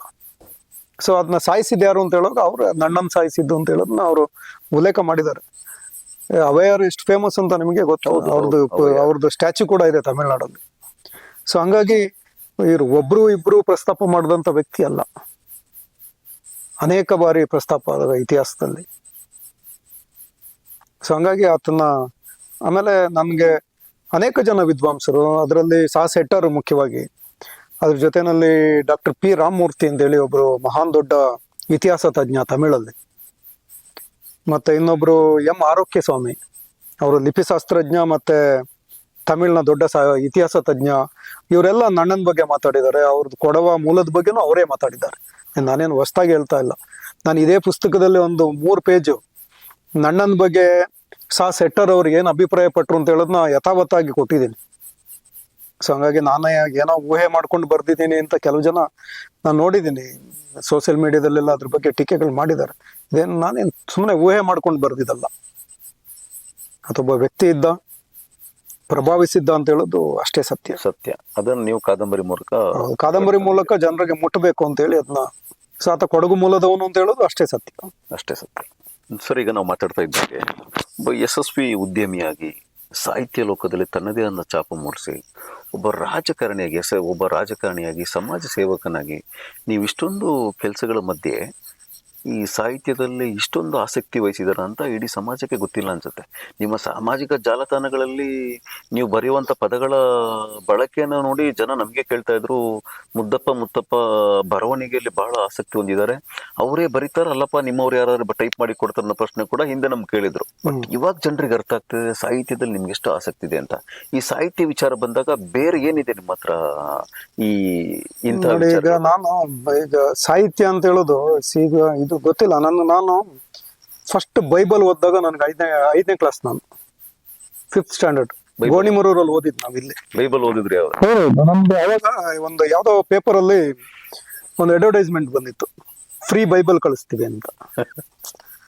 ಸೊ ನಾನು ನಂದು ಹೆಸರು ಫಿಲ್ಅಪ್ ಮಾಡ್ಬಿಟ್ಟು ಯಾವ್ದೋ ಮ್ಯಾಗಝಿನ್ ಅಲ್ಲಿ, ಅದು ಸುಧಾನೋ ತರಂಗನೋ ಯಾವ್ದೋ ಗೊತ್ತಿಲ್ಲ, ಅವೆಲ್ಲ ಓದ್ತಾ ಇದ್ವಿ ಅವಾಗಲೇ ಓದ್ತಾ ಇದ್ವಿ ನಾವು 5th ಸ್ಟ್ಯಾಂಡರ್ಡ್ ಅಲ್ಲಿ ಇದ್ದಾಗ್ಲೇನೆ ಅವೆಲ್ಲ ಓದ್ತಾ ಇದ್ವಿ. ಅದನ್ನ ಬರ್ದು ಹಾಕಿದ್ದೆ, ಹೆಸರು ಫಿಲ್ಅಪ್ ಮಾಡಿ, ಪೋಸ್ಟಲ್ಲಿ ಬಂದ್ಬಿಡ್ತು. ತಗೊಬಂದು ಇವಾಗ ಓದ್ತಾ ಇದ್ದೆ. ಅದು ದೊಡ್ಡ ಕಾಂಟ್ರವರ್ಸಿ ಬೇರೆ ಆಯ್ತು. ಆ ಪೋಸ್ಟ್ ಮ್ಯಾನ್ ಬಂದು ನಮ್ಮ ಅಪ್ಪನ ಹತ್ರ ಕಂಪ್ಲೇಂಟ್ ಮಾಡಿ, ಆ STMC ಕಮಿಟಿ ಅವರೆಲ್ಲ ಗಲಾಟೆ ಮಾಡಿ ಬೈಬಲ್ ಓದ್ಬಾರ್ದು ಅಂತ. ನಾನೇನು ಓದೋದ್ ಬಿಡ್ಲಿಲ್ಲ.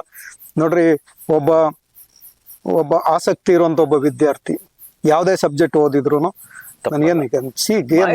ಬೈಬಲ್ ಏನ್ ಪಾಯ್ಸನ್ ಅಥವಾ ಕುರಾನ್ ಏನ್ ಪಾಯ್ಸನ್? ನಥಿಂಗ್. ನಾಲೆಡ್ಜ್ ಬೇಕು ನಮಗೆ. ಬೈಬಲ್ ಅಲ್ಲಿ ಏನ್ ಹೇಳ್ತಾರೆ, ಕುರಾನ್ ಅಲ್ಲಿ ಏನ್ ಹೇಳ್ತಾರೆ, ಅವತ್ತಿನ ಕಾಲಘಟ್ಟದಲ್ಲಿ ಏನಿತ್ತು ತಿಳ್ಕೊಳ್ಳೋದಷ್ಟೇ ಉದ್ದೇಶ. ಆಮೇಲೆ ಮತ್ತೆ ಅದೇ ವರ್ಷನೇ ನಾನು ಅರವಿಂದ ಘೋಷ್, ಒಬ್ರು freedom fighter and devotional leader, ನಿಮ್ಗೆ ಗೊತ್ತು, ಅರವಿಂದ ಆಶ್ರಮ ಎಲ್ಲ, ಅವ್ರದ್ದು ಆತ್ಮಚರಿತ್ರನು ಅದೇ ವರ್ಷ ಓದಿದ್ ನೆನಪು ನನಗೆ. ಅಲ್ಲಿಂದ ಮುಂದೆ ಸತತವಾಗಿ ನಾವು 8th ಸ್ಟ್ಯಾಂಡರ್ಡ್ಗೆ ಬಂದಾಗೆಲ್ಲ ದೊಡ್ಡ ಕಾದಂಬರಿಗಳನ್ನೇ ಓದ್ತಾ ಇದ್ದೆ. ನಮ್ಮ ಸ್ಕೂಲ್ ಲೈಬ್ರರಿಲಿ ಎಷ್ಟೋ ಪುಸ್ತಕಗಳನ್ನ ನಾವೇ ಫಸ್ಟ್ ಓಪನ್ ಮಾಡಿದೀವಿ ಅನ್ಸುತ್ತೆ. ಇವನ್ ನಮ್ಮ ಕುಶಾಲನಗರ ಡಿಗ್ರಿ ಕಾಲೇಜಲ್ಲಿ ಓದಿದ್ ನಾವು 5 years. ಅಲ್ಲಿ ಎಷ್ಟೋ ಪುಸ್ತಕಗಳನ್ನ ಫಸ್ಟ್ ಓಪನ್ ಮಾಡಿದ್ದೆ ನಾನಾಗ್ಲೇ. ಓದಿನ ಮೇಲೆ ಬಹಳ ಆಸಕ್ತಿ ಇತ್ತು. ಒಂದು ಅಲ್ಲಿ ತಗೊಂಡು ಓದ್ತಾ ಇದ್ವಿ. ಅಥವಾ ಅಲ್ಲಿಲ್ಲ ಅಂದ್ರೆ ನಮ್ದು ಅಡ್ರೆಸ್ ಯಾವ್ದಾಗಿತ್ತು ಅಂದ್ರೆ ಕುಶಾಲನಗರ ಪಬ್ಲಿಕ್ ಲೈಬ್ರರಿ. ಕಾಲೇಜಲ್ಲಿ ಇಲ್ಲ ಅಂದ್ರೆ ಲೈಬ್ರರಿಯಲ್ಲಿ ಇರ್ತೀವಿ ಅಂತ. ಅಲ್ಲೇ ಸಿಗ್ತೀರಿ ನೀವು ಅಂತ? ಹೌದು, ಬೇರೆ ಟೈಮ್ ಇದ್ದಾಗ ಓದ್ತಾ ಇರೋದು. ಇವಾಗ್ಲೂ ಅಷ್ಟೇ ನೋಡಿ, ಮೊನ್ನೆ ರಾತ್ರಿ ಬಂದೆ. ಮುತ್ತಪ್ಪ ಅವ್ರದ್ದು ತುಂಬಾ ಪುಸ್ತಕಗಳ ಸಂಗ್ರಹ ಇದೆ ಇಲ್ಲಿ ಮನೆಯಲ್ಲಿ. ನಾನು ಆದಿಪುರಾಣ ಓದಿರ್ಲಿಲ್ಲ, ಪಂಪಂದು. ಸೊ ಮೊನ್ನೆ ರಾತ್ರಿಯಿಂದ ಸ್ಟಾರ್ಟ್ ಮಾಡಿ ಈಗ ಒಂದು 60% ಓದ್ಬಿಟ್ಟಿದ್ದೀನಿ. ಇವತ್ತು ನೈಟ್ ಮೋಸ್ಟ್ಲಿ ಮುಗಿಸ್ತೀನಿ. ಆದಿಪುರಾಣ ಅಂದ್ರೆ ಕನ್ನಡದ ಮೊದಲ ಪದ್ಯ ಗ್ರಂಥ. ಸೊ ಮೊದಲನೇ ಕನ್ನಡದ ಆದಿಕವಿ. ಓದಿರ್ಲಿಲ್ಲ ನಾನು. ಸೊ ಹಂಗೆ ಎಲ್ಲಿ ಟೈಮ್ ಸಿಕ್ಕುತ್ತೆ ಅಲ್ಲಿ ಓದ್ಬಿಡೋದು ನಮ್ದು ಅಭ್ಯಾಸ. ಮನೆಯಲ್ಲೂ ಅಷ್ಟೇ ಓದ್ತೀನಿ, ಪ್ರತಿದಿನ ರಾತ್ರಿ ಸಾಮಾನ್ಯವಾಗಿ ಓದ್ತೀನಿ. ಅದು ಇನ್ನೂ ಒಂದು ನಿಮ್ಗೊಂದು ಸೀಕ್ರೆಟ್ ಹೇಳ್ಬೇಕು ಅಂದ್ರೆ, ನಿದ್ರೆ ಬರೋಕ್ಕೆ ಒಳ್ಳೆ ದಾರಿ. ಸಾಕಷ್ಟು ತಲೆನಲ್ಲಿ ಯೋಚನೆಗಳಿರ್ತವೆ. ಬೆಳಗ್ಗೆಯಿಂದ ಒಂದು 100 ಜನರನ್ನ ಭೇಟಿ ಆಗಿರ್ತೀವಿ, ಒಂದು 200 ಫೋನ್ ಕಾಲ್ ಅಟೆಂಡ್ ಮಾಡಿರ್ತೀವಿ, ಏನೇನೋ ಬಿಸ್ನೆಸ್ ಅಥವಾ ಬೇರೆ ಏನೇನೋ ಟೆನ್ಷನ್ಗಳಿರ್ತವೆ. ಬಟ್ ನಮ್ಮ ಮೈಂಡ್ನ ಒಂದ್ ಕಡೆ ಕಾನ್ಸಂಟ್ರೇಟ್ ಮಾಡಿ ಒಂದು ಸಬ್ಜೆಕ್ಟ್ ಮೇಲೆ ಮೈಂಡ್ನ ತುಂಬಾ ಕೂಲ್ ಮಾಡ್ಕೊಂಡು ಮಲ್ಕೊಂಡು ನಿದ್ರೆ ಮಾಡೋದು ಸೇಫ್ ಅಂತ ನನ್ನ ಭಾವನೆ. ಸೊ ಅದಕ್ಕೆ ಒಂದ್ 4 ಪೇಜ್ ಓದ್ಬಿಟ್ರೆ ಓದೋದು ಹವ್ಯಾಸ ನಿಮ್ ಇಟ್ಕೊಂಡು ಕಾನ್ಸಂಟ್ರೇಷನ್ ಎಲ್ಲ ಸಬ್ಜೆಕ್ಟ್ ಗಳಿಂದ ಈಚೆ ಬಂದು ಒಂದ್ ಸಬ್ಜೆಕ್ಟ್ ಆಗಿ ಅದರಿಂದನೇ ಹೋಗ್ಬೋದು. ಒಂದ್ ಸಬ್ಜೆಕ್ಟ್ ಬರುತ್ತೆ. ಸೊ ಅಲ್ಲಿಂದ ನಿದ್ರೆ ಬರುತ್ತೆ. ಸೊ ಹಂಗಾಗಿ ಬೇರೆ ಏನಿದೆ ಆಸಕ್ತಿದಾಯಕವಾದ ವಿಚಾರ? ನೀವು ಆ ಶಿಲಪದಿಗಾರಂ ಬಗ್ಗೆ ಹೌದೌದು, ಶಿಲಪದಿಗಾರನ್ನ ಹೇಳಿದ್ದೆ. ನಾನು ಅದನ್ನ ಕನ್ನಡಕ್ಕೆ ಮಾಡ್ತಾ ಇದ್ದೀನಿ. ನಾನು ತುಂಬಾ ಹುಡುಕದೆ, ಕನ್ನಡದಲ್ಲಿ ಸಿಕ್ಕಿಲ್ಲ ನನಗೆ. ಕನ್ನಡದಲ್ಲಿ ಸಿಕ್ಕಿಲ್ವೋ? ಕನ್ನಡದಕ್ಕೆ ಯಾರು ತರ್ಜುಮೆ ಮಾಡಿಲ್ಲವೋ? ಮಾಡಿಲ್ಲ ಅಂತ ಅನ್ಸುತ್ತೆ ನನಗೆ. ಯಾಕಂದ್ರೆ ನನಗೆ ಆನ್ಲೈನ್ ಅಲ್ಲಂತೂ ಎಲ್ಲೂ ಸಿಕ್ಕಿಲ್ಲ, ಅಥವಾ ಇನ್ ಯಾವ್ದೋ ಲೈಬ್ರರಿಗಳಲ್ಲಿ ಅಲ್ಲಿ ಇಲ್ಲಿ ಇದ್ರೆ ಅದು ಗೊತ್ತಿಲ್ಲ. ಆನ್ಲೈನ್ ಅಲ್ಲಿ ನಾನು ಎಲ್ಲ ಹುಡುಕಿ ಸಿಕ್ಕಿಲ್ಲ. ಅದು ಸೇಲಿಗಿರು ಅಮೆಝಾನ್ ಅಲ್ಲಿ ಇರ್ಬೋದು, ಸ್ವಪ್ನ ಬುಕ್ ಹೌಸ್, ಯಾರ ಹತ್ರನೂ ಸಿಕ್ಕಿಲ್ಲ. ಹಂಗಾಗಿ ನಾನು ಅದನ್ನ ಕನ್ನಡಕ್ಕೆ ಆಲ್ರೆಡಿ ಒಂದು 80% ಕೆಲಸ ಮುಗಿಸಿದ್ದೀನಿ. ಅದನ್ನು ಮುಗಿಸಿದಿರಿ? ಹೌದೌದು. ಅದನ್ನ ಸದ್ಯದಲ್ಲೇ ಫೈನ್ ಟ್ಯೂನ್ ಮಾಡ್ಬೇಕು. ಅದನ್ನ ಇತ್ತೀಚೆಗೆ 1 ತಿಂಗಳಿಂದ ನಾನು ವಿದೇಶ ಪ್ರವಾಸ ಅಲ್ಲಿ ಇಲ್ಲಿ ಅಂತ ಹೇಳಿ ಬಿಸಿ ಇದ್ದಿದ್ರಿಂದ ಅದನ್ನ ಮುಗ್ಸಕ್ಕಾಗಿಲ್ಲ. ಈಗ ಮುಗಿಸ್ತೀನಿ. ನನಗೆ ತುಂಬಾ ಮನ್ಸಿಗೆ ಮುಟ್ಟಿದಂತ ಕತೆ ಶಿಲಪದಿಗಾರಂ. ಸೊ ಶಿಲಪದಿಗಾರಮನ್ನ ನೀವು ಕನ್ನಡಕ್ಕೆ ತಂದ್ರೆ, ಕನ್ನಡಕ್ಕೆ ತಂದ ಮೊದಲ ಸಾಹಿತಿ ನೀವೇ ಆಗ್ತೀರಿ? ಆಗ ಗೊತ್ತಿಲ್ಲ, ಮುಂಚೆ ಯಾರೋ ತಂದಿದಾರೋ ನನಗೆ ಗೊತ್ತಿಲ್ಲ. ಇಷ್ಟೆಲ್ಲ ಸರ್ಚ್ ಮಾಡುವಾಗ ಸಿಗ್ಬೇಕು, ಅದು ಇದ್ದಿದ್ರೆ ಸಿಕ್ಕಿಲ್ಲ. ಆದ್ರೆ ನಾನು ತರ್ತಾ ಇದ್ದೀನಿ, ಅದನ್ನ ಪಬ್ಲಿಷ್ ಮಾಡ್ಬೇಕು ಅಂತ. ಸದ್ಯದಲ್ಲಿ ಅದನ್ನ ಪಬ್ಲಿಷ್ ಮಾಡ್ತೀನಿ. ಮತ್ತೆ ನಾನು ಆಗ್ಲೇ ಹೇಳ್ದಂಗೆ ಕೊಂಗು ದೇಶದ ಕೊಡವರು, ನಂದು ಪ್ರಾಚೀನ ಕೊಡವರ ಇತಿಹಾಸದ ಬಗ್ಗೆ ಅದು ಮುಂದುವರೆದ ಭಾಗ. ಮತ್ತೆ ನಾನು ಅವಾಗಲೇ ಹೇಳ್ದೆ, ಒಂದು ಕೊಂಗಾಳುವರು ಮತ್ತೆ ಚೆಂಗಾಳುವರನ್ನ ಸೋಲಿಸಿದ ಹೊಯ್ಸಳ ಕಿಂಗ್ ಬಗ್ಗೆ. ಅವಾಗ ಕೊಡವರದು ಒಂದು ಭಾರಿ ದೊಡ್ಡ ಸಾಮೂಹಿಕ ಹತ್ಯೆ ಆಯಿತು, ಅತ್ಯಂತ ದೊಡ್ಡ ಪ್ರಮಾಣದಲ್ಲಿ, 1000 ಜನನ. ಈಗ ಟಿಪ್ಪು ಸುಲ್ತಾನ್ ಏನ್ ಕೊಂದ ಅಂತ ಹೇಳ್ತೀರಿ, ಅದಕ್ಕಿಂತ ತುಂಬಾ ಅತ್ಯಂತ ಹೀನಾಯವಾಗಿ ಕೊಂದಂತ ಒಂದು ಘಟನೆ ಇದೆ. ಅದ್ರ ಬಗ್ಗೆ ಒಂದು ಕಾದಂಬರಿನ ಬರೀಬೇಕು ಅಂತ ರೆಡಿ ಮಾಡ್ಕೊಂಡಿದ್ದೀನಿ. ಅದಾದ್ಮೇಲೆ ಮತ್ತೆ ಕೊಡಗದ ಕೊನೆಯ ದೊರೆ ಚಿಕ್ಕವೀರ ರಾಜೇಂದ್ರನ ಹಿಡ್ಕೊಂಡು ಹೋದ್ರಲ್ಲ, ಹೌದು, ಅವ್ರನ್ನ ಬಂಧಿಸಿ ಅವ್ರನ್ನ ತಗೊಂಡು ಹೋದ್ರು ಬ್ರಿಟಿಷರು. ತಗೊಂಡು ಹೋದಾದ್ಮೇಲೆ ಇಲ್ಲಿ ಕಲ್ಯಾಣ ಸ್ವಾಮಿ ದಂಗೆ ಆಯ್ತು.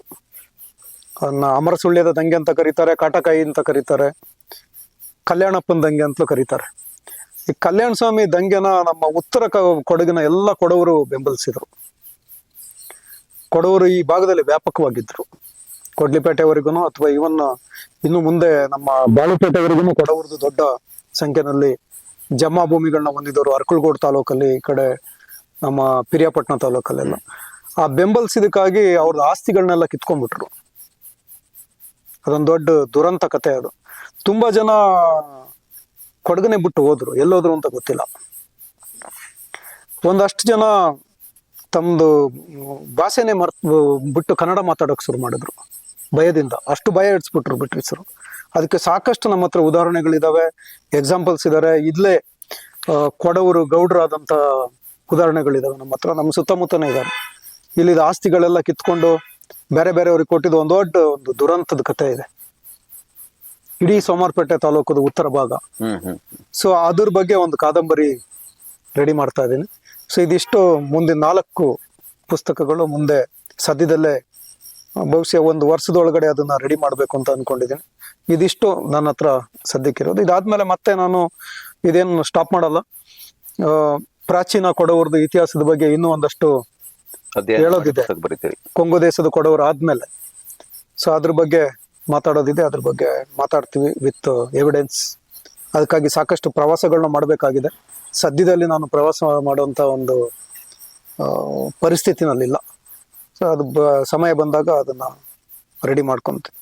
ಆಮೇಲೆ ಕೊಡವರ ಬಗ್ಗೆ ನಾನು ಏನ್ ಹೇಳ್ತಾ ಇದ್ದೀನಿ, ನೀವ್ ಹೇಳ್ತಾ ಇದ್ದೀರಿ ಸೂರರು ಧೀರರು ಅಂತ ಎಲ್ಲ ಮಾತಾಡ್ತಾರೆ ಅಂತ. ನನಗೆ ಇಲ್ಲಿ ಕೂತ್ಕೊಂಡು ಕೊಡಗಲ್ಲಿ ಮಾತಾಡ್ಕೊಂಡು ಕೂತ್ಕೊಂಡು ಹೇಳ್ಬಿಡೋದು ಈಸಿ. ಅದನ್ನ ಹೊರಗಡೆ ಏನಿದೆ ಜನರ ಅಭಿಪ್ರಾಯ ಅಂತ ನೀವು ನೋಡ್ಬೇಕು. ನಾನು ಇತ್ತೀಚೆಗೆ ಕೋಲಾರ ಜಿಲ್ಲೆನಲ್ಲಿ ಒಂದು ಲ್ಯಾಂಡ್ ವ್ಯಾಪಾರ ಮಾಡಕ್ ಹೋಗಿದ್ದೆ. ಒಬ್ಬ ದೊಡ್ಡ ಲ್ಯಾಂಡ್ ಲಾರ್ಡ್ ಹತ್ರ, ರೆಡ್ಡಿ ಅವರು, ಸುಮಾರು ಒಂದು 100 ಜನ ಡೆವಲಪರ್ಸ್ ಅವ್ರ ಹತ್ರ ಬಂದು ಹೋಗಿದ್ದಾರೆ ಲ್ಯಾಂಡ್ ತಗೊಂತೀವಿ ಅಂತ. ನಾನು ಹೋದೆ, ಮಾತಾಡ್ದೆ, ಅವ್ರೊಂದು ಟೀ ಕೊಟ್ರು, ಕುಡ್ದೆ, ಒಂದು ಫಾರ್ಮಲ್ಲಿ ಎಲೆ ಅಡಿಕೆ ಹಾಕೊಂಡು ಕೂತಿದ್ರು. ನೀವು ಯಾವ ಸರ್ ಅಂತ ಕೇಳಿದ್ರು. ನಾನು ಹೇಳಿದೆ, ನಾನು ಕೊಡಗನ್ ಸ್ವಾಮಿ ಅಂತ. ನೀವು ಕೂರ್ಗಿನೋ ಅಂತ ಕೇಳಿದ್ರು. ಹೌದು. ಸೊ ಅವನು ಟಕ್ ಅಂತ ಅಲ್ಲೇ ಡಿಸೈಡ್ ಮಾಡಿಲ್ಲ, ನಾನು ನಿಮ್ಮ ಜೊತೆ ಬಿಸ್ನೆಸ್ ಮಾಡ್ತೀನಿ ಸರ್ ಅಂತ. ಯಾಕೆ ಸ್ವಾಮಿ ಅಂತ ಕೇಳಿದೆ. ನೋಡಿ, ಕೊಡವರು ಪ್ರಾಮಾಣಿಕರು ಅಂತ ಹೇಳುವಂತ ಒಂದು ಇದಿದೆ. ನಾನು ಏನು ಸುಮ್ಮನೆ ಏನು ಅದನ್ನ ಒಂದು ವೈಭವೀಕರಣ ಮಾಡಿ ಹೇಳೋದಲ್ಲ.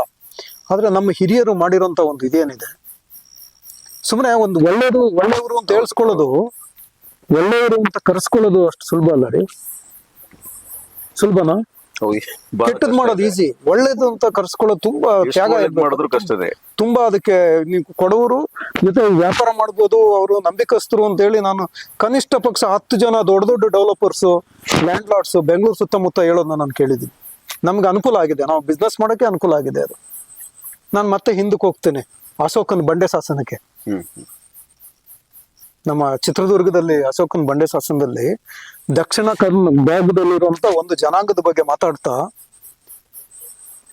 ಸತ್ಯಪುತು ಅಂತ ಒಂದು ಹೆಸರು ಬರುತ್ತೆ ಸರ್. ಅವರು ಪ್ರಾಕೃತದಲ್ಲಿ ಈ ಅರ್ಕ ಇಲ್ಲ, ರಾ ಅದನ್ನ ಯೂಸ್ ಮಾಡಲ್ಲ. ಸೊ ಹಂಗಾಗಿ ಸತ್ಯಪುತು ಅಂತ ಕರೀತಾರೆ. ಸತ್ಯಪುತು ಅಂದ್ರೆ ಸತ್ಯಪುತ್ರರು ಅಂತ. ಯಾರನ್ನ ಕರೆದ್ರು? ಯಾರವರು? ಇದೊಂದು ಕ್ವಶನ್ ಮಾರ್ಕ್. ಒಂದೆರಡು ದಿವಸದಿಂದ ಬಂದಿರುವಂತಹದ್ದಲ್ಲ. ಕೊಡವರಿಗೆ ಈ ಒಂದು ಕೊಂಬಿದೆಲ್ಲ, ಕೊಂಬು ಬಂದ್ಬಿಟ್ಟಿದೆಲ್ಲ, ಒಳ್ಳೆಯವರು ಅಂತ ಹೇಳುವಂತ ಕೊಂಬು. ಎಲ್ರು ಒಳ್ಳೆಯವರು ಅಂತ ನಾನು ಹೇಳಲ್ಲ, ಒಳ್ಳೇದು ಕೆಟ್ಟದು ಎಲ್ಲ ಕಡೆನೂ ಇರುತ್ತೆ. ಹೌದು. ಸೊ ಆ ಜನರಲಿ ಆ ತರ ಒಂದು ಹೆಸರು ಬರಬೇಕು ಅಂತ ಹೇಳಿದ್ರೆ ಸಾವಿರಾರು ವರ್ಷದ ಇತಿಹಾಸ ಇರಬೇಕು, ಸುಮ್ಮನೆ ಬಂದಿರಕ್ ಸಾಧ್ಯ ಇಲ್ಲ. ಸೊ ಹಂಗಾಗಿ ಇದು ನಾನು ಇದ್ರ ಬಗ್ಗೆ ಮುಂಚೆ 1-2 ಸರಿ ಸೋಷಿಯಲ್ ಮೀಡಿಯಾದಲ್ಲಿ ಬರ್ದಿದ್ದೆ. ಮತ್ತೆ ನಾನು ಹೇಳ್ದೆ ಈ ಒಂದ್ 2 ಕಾದಂಬರಿಗಳನ್ನ ತರೋದ್ರ ಬಗ್ಗೆ. ಬ್ರಿಟಿಷರು ಕೊಡವರಿಗೆ ಕೊಟ್ಟಂತ ಹಿಂಸೆ, ನಮ್ದು ಭೂಮಿಗಳು ಬಗ್ಗೆ ನಾನು ಹೇಳ್ತಾ ಇದ್ದಾಗ ನಿಮ್ಗೊಂದು ವಿಷಯ ನೆನಪಿರ್ಲಿ. ನಾವು ನಾಪಂಡ ಫ್ಯಾಮಿಲಿ ಇದೀವಲ್ಲ, ನಾಪಂಡ ಫ್ಯಾಮಿಲಿ ಇದರಲ್ಲಿ ಒನ್ ಆಫ್ ದಿ ವಿಕ್ಟಿಮ್. 1000 ಎಕರೆ ನಮ್ಮ ಫ್ಯಾಮಿಲಿದ್ದು ಜಮೀನನ್ನ ಕಿತ್ಕೊಂಡು ಬ್ರಿಟಿಷರು, ನಮ್ಮಲ್ಲಿ ಕೆಲವು ಜನ ಇಲ್ಲಿಂದ ಉತ್ತರ ಭಾರತಕ್ಕೆ ಶಿಫ್ಟ್ ಆದ ಬಗ್ಗೆನೂ ಮಾಹಿತಿ ಇದೆ. ಈಗಲ್ಲ, 1840 ಸಂದರ್ಭದಲ್ಲಿ ಇಲ್ಲೇ ಪಕ್ಕದಲ್ಲೇನೆ ಇಲ್ಲಿಂದ 1.5 ಅಥವಾ 2 ಕಿಲೋಮೀಟರ್ ದೂರದಲ್ಲಿ ಫಾರೆಸ್ಟ್ ಸ್ಟಾರ್ಟ್ ಆಗುತ್ತೆ. ನಮ್ಮೂರಿದು ಪಶ್ಚಿಮ ದಿಕ್ಕಲ್ಲಿ, ನಾವಿಲ್ಲಿ ಕೂತಿದೀವಲ್ಲ, ಇಲ್ಲಿಂದ ಪಶ್ಚಿಮ ದಿಕ್ಕಲ್ಲಿ ಬಾಗೇರಿ ಅಂತ ಒಂದು ಫಾರೆಸ್ಟ್ ಇದೆ. ಮಾವಿನಹಳ್ಳ ಫಾರೆಸ್ಟ್ ಅಂತ ಹೇಳ್ತಾರೆ. ನೀವು ಫಾರೆಸ್ಟ್ ಡಿಪಾರ್ಟ್ಮೆಂಟ್ ಅವ್ರನ್ನ ಕೇಳಿದ್ರೆ ದೊಡ್ಡ ಫಾರೆಸ್ಟ್, ಭಾರಿ ಸಮೃದ್ಧವಾದ ಪ್ರದೇಶ. 7 ಕೆರೆಗಳಿದ್ದು ಅದ್ರ ಒಳಗಡೆ, ಈಗಲೂ ಇದಾವೆ. ನೀವು ಸ್ಯಾಟಲೈಟ್ ಇಮೇಜ್ ಅಲ್ಲೇ ನೋಡ್ಬೋದು ಅದನ್ನ. ಅಲ್ಲೂ ಕೂಡ ಒಂದು ಫ್ಯಾಮಿಲಿ ಇತ್ತು. ಬ್ರಿಟಿಷರು ಅವ್ರ ಜಮೀನ ಕಿತ್ಕೊಂಡು ಆ ಲ್ಯಾಂಡ್ ಅನ್ನ ಫಾರೆಸ್ಟ್ ಅಂತ ಅನೌನ್ಸ್ ಮಾಡಿದ್ರು, ಘೋಷಣೆ ಮಾಡಿದ್ರು. ಅದ್ರ ಬಗ್ಗೆ ನಾನು ಬರಿಬೇಕು ಅಂತಿರೋಂಥ ಕಾದಂಬರಿ. ಸುಮ್ಮನೆ ಅಲ್ಲ. ಇನ್ನೂ ಒಂದು ಫ್ಯಾಮಿಲಿ ಇಲ್ಲಿ ನಮ್ಮ ಮಾಲಂಬಿಲಿದೆ. ನಾನು ಕಾದಂಬರಿಲಿ ಅವ್ರು ಯಾರು ಅಂತ ಹೇಳ್ತೀನಿ. ಇವತ್ತು ಇದ್ದಾರೆ, ತುಂಬಾ ರೆಪ್ಯೂಟೆಡ್ ಫ್ಯಾಮಿಲಿ, ತುಂಬಾ ಹೆಸರು ಮಾಡಿರುವಂತ ಫ್ಯಾಮಿಲಿ, ರಾಜಕೀಯದಲ್ಲಿ ಕೂಡ ಇದ್ದಂಥವ್ರು. ಅವರು ಒಂದು ಕಾಲದಲ್ಲಿ ಕೊಡವರು. ಈ ಬ್ರಿಟಿಷರದ್ದು ಕಿರುಕುಳ ತಡೆಯಕ್ಕಾಗದೆ ಅವ್ರು ಗೌಡ್ರಾದ್ರು, ಅರೆಭಾಷೆ ಗೌಡ್ರಾದ್ರು, ಒಕ್ಕಲಿಗೌಡ್ರಾದ್ರು. ಅರೆವೇಸ ಅಲ್ಲ, ಒಕ್ಕಲಿಗೌಡ್ರಾದ್ರು. ಸೊ ಹಂಗಾಗಿ ಆ ಕಾದಂಬರಿದು ವಸ್ತು ಅದು. ಸೊ ನಿಮ್ಮ ಇದೆಲ್ಲ ಮರ್ತು ಬಿಟ್ಟಿದೀವಿ, ಇದನ್ನೆಲ್ಲ ಮರ್ತು ಬಿಟ್ಟಿದೀವಿ ನಾವು. ಮೊನ್ನೆ ಆಗಿದ್ದು ಟಿಪ್ಪು ನಂತರ ಆಗಿದ್ದು. ಏನ್ ಟಿಪ್ಪು ಮಾತ್ರ ನಮ್ಮನ್ನ ನಾಶ ಮಾಡಿಲ್ಲ. ಟಿಪ್ಪುನ ಸಾಯಿಸಿರ್ಬೋದು, ಜಮೀನ್ ಕಿತ್ಕೊಂಡಿಲ್ಲ ಟಿಪ್ಪು ಯಾರನ್ನ ಕರ್ಕೊಂಡೋಗಿ ಅಲ್ಲಿ ಬಯಲು ಬಂದಿಖಾನೆಯಲ್ಲಿ ಇಟ್ಕೊಂಡಿದ್ರು ಶ್ರೀರಂಗಪಟ್ಟಣದಲ್ಲಿ, ಅವರೆಲ್ಲ ವಾಪಸ್ ಬಂದು ಇಲ್ಲಿ ಕೊಡವ ಮುಸ್ಲಿಮ್ಸ್ ಆಗಿ ಇದ್ದಾರೆ. ಧರ್ಮ ಚೇಂಜ್ ಮಾಡಿದ್ರು ಜಮೀನ್ ಕೊಟ್ಟಿದೆ, ಅವ್ರಿಗೆ ವಾಪಸ್ ಬಂದಿದೆ. ಜಮೀನ್ ಅವ್ರದೇ ಇದೆ. ಟಿಪ್ಪುದು ಕಾಲಾನಂತರ, ಟಿಪ್ಪು ಸತ್ತೋದ್ಮೇಲೆ ಮತ್ತೆ ಬಂದು ಜಮೀನ್ ಅವರು ನಮ್ಮ ದೊಡ್ಡವೀರ ರಾಜೇಂದ್ರ ಅವ್ರಿಗೆ ವಾಪಸ್ ಕೊಟ್ರು. ಆದ್ರೆ ಬ್ರಿಟಿಷರು ಕೊಡ್ಲಿಲ್ಲ. ನಮ್ಮ ಇಡೀ ಸೋಮವಾರಪೇಟೆ ತಾಲೂಕಲ್ಲಿ ಅತ್ಯಂತ ದೊಡ್ಡ ಸಮಸ್ಯೆ ಇವತ್ತು ಜಮೀನ್ದು CND ಲ್ಯಾಂಡ್ದು. CND ಲ್ಯಾಂಡ್ದು ಸಮಸ್ಯೆ ಬರಕ್ಕೆ ಕಾರಣನೇ ಬ್ರಿಟಿಷರು ಮಾಡಿದಂತ ಈ ಪ್ರಮಾದ. ಯಾಕೆ ಅದು ದಕ್ಷಿಣ ಕೊಡಗಲ್ಲಿ CND ಲ್ಯಾಂಡ್ ಪ್ರಾಬ್ಲಮ್ ಇಲ್ಲ? ಮಡಿಕೇರಿ ತಾಲೂಕಲ್ಲಿ ಮಾತ್ರ, ಮಡಿಕೇರಿನಲ್ಲೂ ಇಲ್ಲ, ಸ್ವಲ್ಪನೇ ಇದೆ, ವೆರಿ ವೆರಿ ಫ್ಯೂ, ಬೆರಳೆಣಿಕೆ ಇದೆ. ಸೋಮವಾರಪೇಟೆ ತಾಲೂಕಲ್ಲಿ ಹೈಯೆಸ್ಟ್ ಇರೋದಕ್ಕೆ ಇದೇ ಕಾರಣ. ಕೊಡೂರ್ನ ಮಾತ್ರ ಅಲ್ಲ, ನನ್ನ ಕೊಡೂರ್ ಬಗ್ಗೆ ಮಾತ್ರ ಹೇಳ್ತಾ ಇಲ್ಲ, ಇವನ್ ಒಕ್ಕಲಿಗರ ಫ್ಯಾಮಿಲಿ, ಲಿಂಗಾಯತರ ಫ್ಯಾಮಿಲಿಗಳನ್ನು ಕೂಡ ಅದೇ ತರ ಮಾಡಿದ್ದಾರೆ. ಸೊ ಅದ್ರ ಬಗ್ಗೆ ಕಾದಂಬರಿ ಬರುತ್ತೆ. ಸೊ ಹಂಗಾಗಿ ಇದು ಜನರಿಗೆ ಗೊತ್ತಾಗ್ಬೇಕು ಅಂತ. ಮತ್ತೆ ಈ ವಿಷಯನ ಹೇಳುವಾಗ ನಾನು ಇಲ್ಲೇ ಬಾಣವರ ಅಂತ ಊರಿದೆಲ್ಲ, ಇಲ್ಲಿಂದ 1 ಕಿಲೋಮೀಟರ್, ನಿಮ್ಗೆ ಗೊತ್ತಲ್ಲ, ಬಾಣವರ ಗೇಟ್ ಇಂದ ಲೆಫ್ಟ್ ಸೈಡ್ ಇರುವಂತ ಜಮೀನುಗಳ ಮೇಲೆ ಒಂದು ಕೊಡವ ಫ್ಯಾಮಿಲಿಯವರು ಇವಾಗ ಕೇಸ್ ಹಾಕೊಂಡಿದ್ದಾರೆ, ನಮಗ್ ಬರ್ಬೇಕು ಅದು ಅಂತ. ಫಾರೆಸ್ಟ್ ಮೇಲೆ, ಸರ್ಕಾರದ ಮೇಲೆ. ಅದು ಜಮೀನೆಲ್ಲ ಬೇರೆಯವ್ರಿಗೆ ಹಂಚಿದ್ದಾರೆ, ಬಟ್ ಅದು ಏನು ಇಂಪ್ಯಾಕ್ಟ್ ಏನಾಗುತ್ತೆ ಗೊತ್ತಿಲ್ಲ. ಇಲ್ಲಿ ಕಾನೂನಲ್ಲಿ ಅಡ್ವರ್ಸ್ ಪೊಸಿಷನ್ ಅವು ಇವು ಬೇರೆ ಬೇರೆ ಇಶ್ಯೂಗಳು ಇದಾವೆ. ಆದ್ರೆ ಆ ಕೇಸ್ ಒಂದು ಹಾಕೊಂಡಿದ್ದಾರೆ. ಇದು ಈ ಬ್ರಿಟಿಷರು ಮಾಡಿದಂತ ಭಾರಿ ದೊಡ್ಡ ಪ್ರಮಾಣದ್ದು ಒಂದು ಮುಂದುವರಿದ ಭಾಗ, ಪರಿಣಾಮ. ಆಮೇಲೆ ಕೊಡಗದ ಒಂದು ದೊಡ್ಡ ಶ್ರೀಮಂತ ಫ್ಯಾಮಿಲಿ ಹೊರಗಡೆಯಿಂದ ಬಂದಂಥವ್ರು, ಅವರಿಗೆ ಎಲ್ಲ ಕಿತ್ಕೊಟ್ಟಿದ್ದು ನಮ್ಮ ಜಮೀನುಗಳನ್ನ ಸೋಮವಾರಪೇಟೆ ಭಾಗದಲ್ಲಿ. ಅದನ್ನ ಕಾದಂಬರಿಲಿ ಹೇಳ್ತೀನಿ ಯಾರು ಅಂತ. ನಾವು ಸತ್ಯ ಮುಚ್ಚಿಡಕ್ಕೆ ಆಗಲ್ಲ. ಸತ್ಯನ ಹೇಳ್ಬೇಕಾಗುತ್ತೆ. ಹೇಳ್ಬೇಕಾಗತ್ತೆ. ಸತ್ಯ ಯಾವ ಹೇಳೋದು family? ಕೆಲವರಿಗೆ ಕೈ ಅನ್ಸುತ್ತೆ, ಬಟ್ ಸತ್ಯನೇ ಅದು. ಆಗುತ್ತೆ. ಸತ್ಯನೇ ಹೇಳೋದು. ಹಂಗಾಗಿ ಆ, ಕೊಡವರು ಮತ್ತೆ ಇಲ್ಲಿದು ಅಂದ್ರೆ ಒಂದು ಇದು ಎಷ್ಟು ವರ್ಷ ಆಯ್ತು ಇದು 1840 ಅಂದ್ರೆ ಒಂದು 180 ವರ್ಷಗಳ ಹಿಂದೆ ನಡೆದಂತ ಈ ಪ್ರಮಾದ ಏನಿದೆ, ಈ ದುರಂತ ಏನಿದೆ, ಸೊ ಇದನ್ನ ಮುಚ್ಚಿಬಿಟ್ರು. ಯಾರಿಗೂ ಗೊತ್ತಾಗದೆ ಹಂಗೆ ಮುಚ್ಚಾಕಿದ್ರು. ಸತ್ಯ ಮುಚ್ಚಕ್ಕಾಗಲ್ಲ ಅಂತ ನೋಡಿ ಈಗ ಎದ್ದೇಳ್ತಾ ಇದೆ ಒಂದು. ಹೌದು, ಗೊತ್ತು, ತುಂಬಾ ಜನ ಗೊತ್ತಿದೆ ಇದು, ಯಾರು ಬಾಯಿ ಬಿಟ್ಟು ಮಾತಾಡಕ್ ಆಗ್ತಾ ಇಲ್ಲ. ಸೊ ಹಂಗಾಗಿ ನಾವು ಸತ್ಯನ ಹೇಳಕ್ ಹೊರಟಿದೀವಿ. ಅದು ನಣ್ಣನ್ ಇರ್ಬೋದು, ಅಥವಾ ಪ್ರಾಚೀನ ಕೊಡವರು ಇರ್ಬೋದು, ಕೊಂಗು ದೇಶದ ಕೊಡವರು ಇರ್ಬೋದು.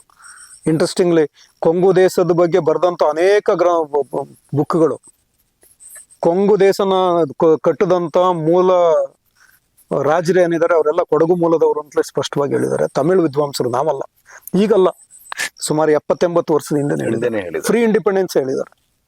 ಸೊ ಹಂಗಾಗಿ ನಾನೇನು ಹೊಸ್ದಾಗಿ ಹೇಳ್ತಾ ಇಲ್ಲ, ಬಟ್ ಅವ್ರು ಯಾರು, ಆ ಮನೆತನ ಯಾರು, ಅವ್ರು ಹೆಂಗೆ ಏನು ಅಂತ ಹೇಳೋದನ್ನ ನಮ್ಮ ಪುಸ್ತಕದಲ್ಲಿ ಬರುತ್ತೆ. ಥ್ಯಾಂಕ್ ಯು, ಧನ್ಯವಾದಗಳು. ಕೊನೆಯದಾಗಿ ಥ್ಯಾಂಕ್ ಯು, ಧನ್ಯವಾದ. ಮುಂಚೆ ಕೊನೆಯದಾಗಿ ನಮ್ಮ ವೀಕ್ಷಕರಿಗೆ ನೀವು ಈ ಒಟ್ಟಾರೆ ಎಲ್ಲ ಪುಸ್ತಕಗಳ ಬಗ್ಗೆ, ನೀವು ಸಂಗ್ರಹಿಸುವ ಮಾಹಿತಿ ಇರೋ ಬಗ್ಗೆ, ಮತ್ತು ಈ ಸತ್ಯ ಮತ್ತು ಸುಳ್ಳು ನಡುವಿನ ಬಗ್ಗೆ ನೀವು ಏನು ಯುವ ಜನತೆಗೆ ಏನೋ ಸಂದೇಶ ಕೊಡಿ. ನೋಡ್ರಿ, ನಾನು ಏನ ಕಂಡುಕೊಂಡಿದ್ದೀನಿ ಅದನ್ನ ಹೇಳ್ತಾ ಇದ್ದೀನಿ. ಅದು ಅಲ್ಟಿಮೇಟ್ ಅಂತ ನಾನು ಹೇಳ್ತಾ ಇಲ್ಲ, ಅದೇ ಫೈನಲ್ ಅಂತ ನಾನು ಹೇಳ್ತಾ ಇಲ್ಲ. ಇವತ್ತು ಯುವ ಜನತೆ ಬರ್ತಾ ಇದ್ದಾರೆ, ನನ್ಗೆ ಗೊತ್ತಿಸಿ ಈಗ ಏನಾಗ್ತಾ ಇದೆ, ಇವತ್ತು ಜನರು ಏನ್ ಮಾಡ್ತಾ ಇದಾರೆ, ಎಜುಕೇಶನ್ ಅಂತ ಹೇಳೋದು ಯಾವ್ದೋ ಒಂದು ಜಾಬ್ ಹಿಡಿಯಕ್ಕೊಂದು ದಾರಿ ಅಂತ ಆಗ್ಬಿಟ್ಟಿದೆ. ಕರೆಕ್ಟ್. ಜಾಬ್ ಹಿಡಿಯಕ್ಕೆ ದಾರಿ ಮಾತ್ರ ಎಜುಕೇಶನ್ ಅಂತ ಆಗಿದೆ. ನನ್ನ ತಿಳುವಳಿಕೆಗೆ ನಾನು ತಿಳುವಳಿಕೆನ ಹೆಚ್ಚಿಸ್ಕೊಳ್ಳಕ್ಕೆ, ನಾನು ಪ್ರಪಂಚ ಜೊತೆ ವ್ಯವಹಾರ ಮಾಡಕ್ಕೆ ನನಗೆ ಜ್ಞಾನ ಬೇಕು ಅಂತ ಹೇಳೋದ್ರ ಮಟ್ಟಿಗೆ ಇವತ್ತು ಎಜುಕೇಶನ್ ಇಲ್ಲ. ಇಂಜಿನಿಯರ್ಗಳನ್ನ ಪ್ರೊಡಕ್ಷನ್ ಮಾಡಿ ಬಿಸಾಕ್ತಾ ಇದೀವಿ, ಡಾಕ್ಟರ್ಗಳನ್ನ ಪ್ರೊಡ್ಯೂಸ್ ಮಾಡ್ತಾ ಇದೀವಿ, ಬೇರೆ ಬೇರೆ CAಗಳನ್ನ ಅವ್ರನ್ನ MBAಗಳನ್ನ ಪ್ರೊಡ್ಯೂಸ್ ಮಾಡ್ತಾ ಇದೀವಿ. ನಾವ್ ಏನ್ ಓದ್ತಾ ಇದೀವಿ, ನಾವೇನ್ ತಿಳ್ಕೊಂತಾ ಇದೀವಿ, ನಾವು ಹುಟ್ಟು ಬೆಳೆದಿರುವಂತ ಈ ಮಣ್ಣಲ್ಲಿ ಏನೇನ್ ನಡೆದಿದಾವೆ. ಕೆಲವು ಜನ ನೋಡಿ, ಈಗ ನೀವು ಸೋಷಿಯಲ್ ಮೀಡಿಯಾ ಓಪನ್ ಮಾಡ್ಬಿಟ್ರೆ ಇಮ್ಮಡಿ ಪುಲಿಕೇಸಿನೇ ಬರ್ತಾನೆ. ಇಮ್ಮಡಿ ಪುಲಿಕೇಸಿ ಹೌದು, ಬರೀ ಇಂಪಾರ್ಟೆಂಟ್ ಒಬ್ಬ ಚಕ್ರವರ್ತಿ, ದಕ್ಷಿಣ ಭಾರತದ ಮಟ್ಟಿಗೆ ಹತ್ತನಷ್ಟೇ ಪ್ರಭಾವಶಾಲಿಯಾದಂಥ ಬೇರೆ ಚಕ್ರವರ್ತಿಗಳಿದ್ರು. ಕರ್ನಾಟಕನ 650 ವರ್ಷಗಳ ಕಾಲ ಆಳದಂತ ಗಂಗರು.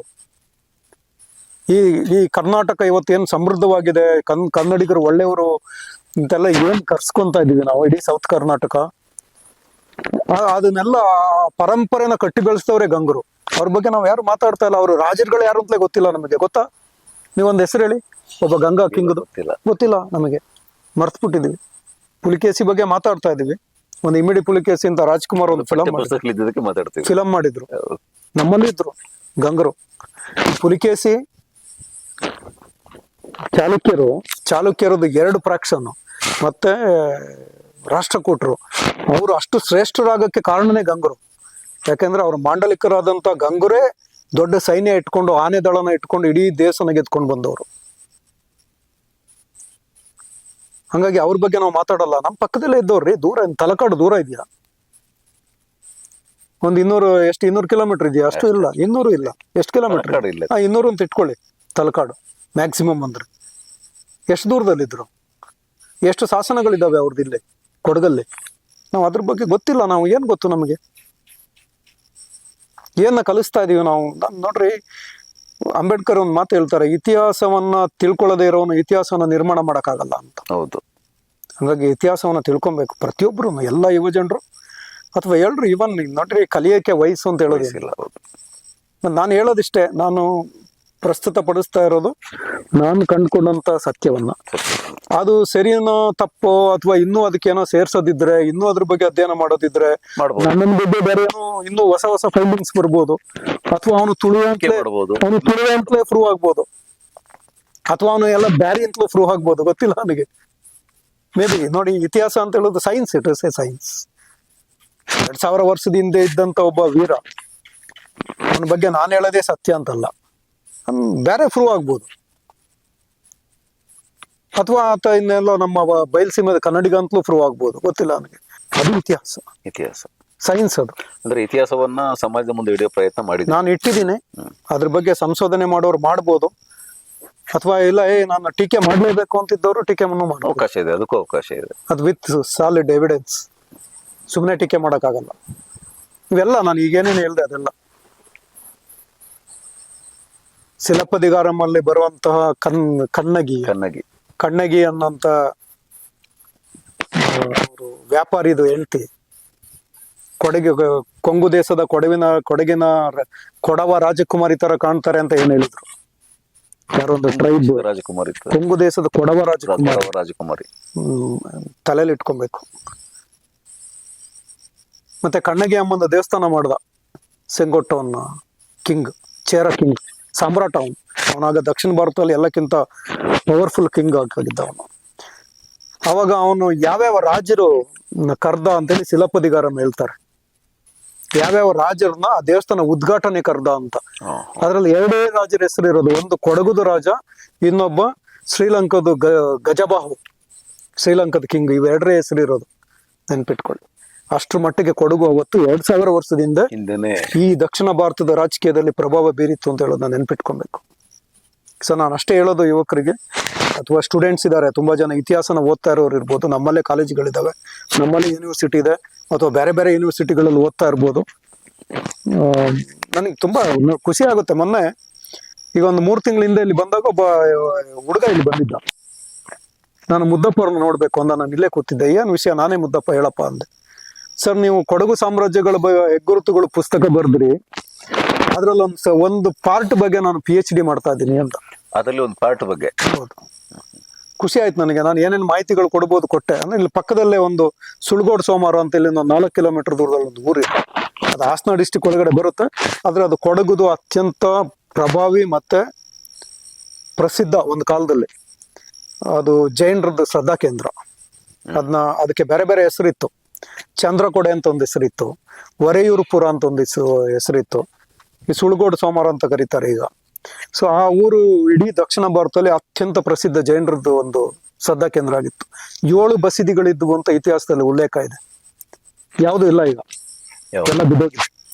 ಸೊ ಕೆಲವು ಯಾವ್ದೋ ಬಸವೇಶ್ವರ ದೇವಸ್ಥಾನ ಮಾಡ್ಕೊಂಡಿದ್ದಾರೆ, ಉಳಿದು ಎಲ್ಲ ಬಿದ್ದೋಗಿದೆ. ಬಟ್ ಇತಿಹಾಸದಲ್ಲಿ ಅದ್ರ ಬಗ್ಗೆ ಶಾಸನಗಳಲ್ಲಿ ಸಾಕಷ್ಟು ಉಲ್ಲೇಖಗಳಿವೆ. ಅದ್ರ ಬಗ್ಗೆ ಅವನು PhD ಮಾಡ್ತಾ ಇದ್ದಾನೆ ಹುಡುಗ. ಸೊ ಅದನ್ನ ಪ್ರಸ್ತಾಪ ಮಾಡಿದ್ದೆ ನಾನು. ಸೊ ಇದು ನಮಗೆ ಖುಷಿ ಆಗುತ್ತೆ. ಅದು ಎಲ್ಲಿ ಆ ಥರದ್ದು ಅದು ತಿಳುವಳಿಕೆ ಬರಬೇಕು, ಅದನ್ನ ಓದಬೇಕು, ಅದ್ರ ಬಗ್ಗೆ ಸ್ಟಡೀಸ್ ಆಗಬೇಕು, PhDಗಳಾಗಬೇಕು, ನನ್ನ ಬಗ್ಗೆನೇ ಆಗಬೇಕು.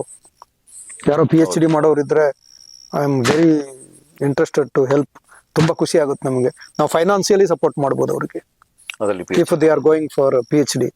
ಅಥವಾ ಕೊಂಗು ದೇಶರು ಕೊಡೋರ ಬಗ್ಗೆ ಯಾರಾದ್ರೂ PhD ಮಾಡೋರಿದ್ರು ನಾವು ಸಪೋರ್ಟ್ ಮಾಡ್ಬೋದು. ನಮ್ದು ಕಾರ್ಪೊರೇಟ್ ಕಂಪನಿ ಇದೆ, ನಾವು ಯಾವ್ದಾದಕ್ಕೂ ಸಪೋರ್ಟ್ ಮಾಡ್ತೀವಿ, ಅದಕ್ಕೂ ಸಪೋರ್ಟ್ ಮಾಡ್ಬೋದು.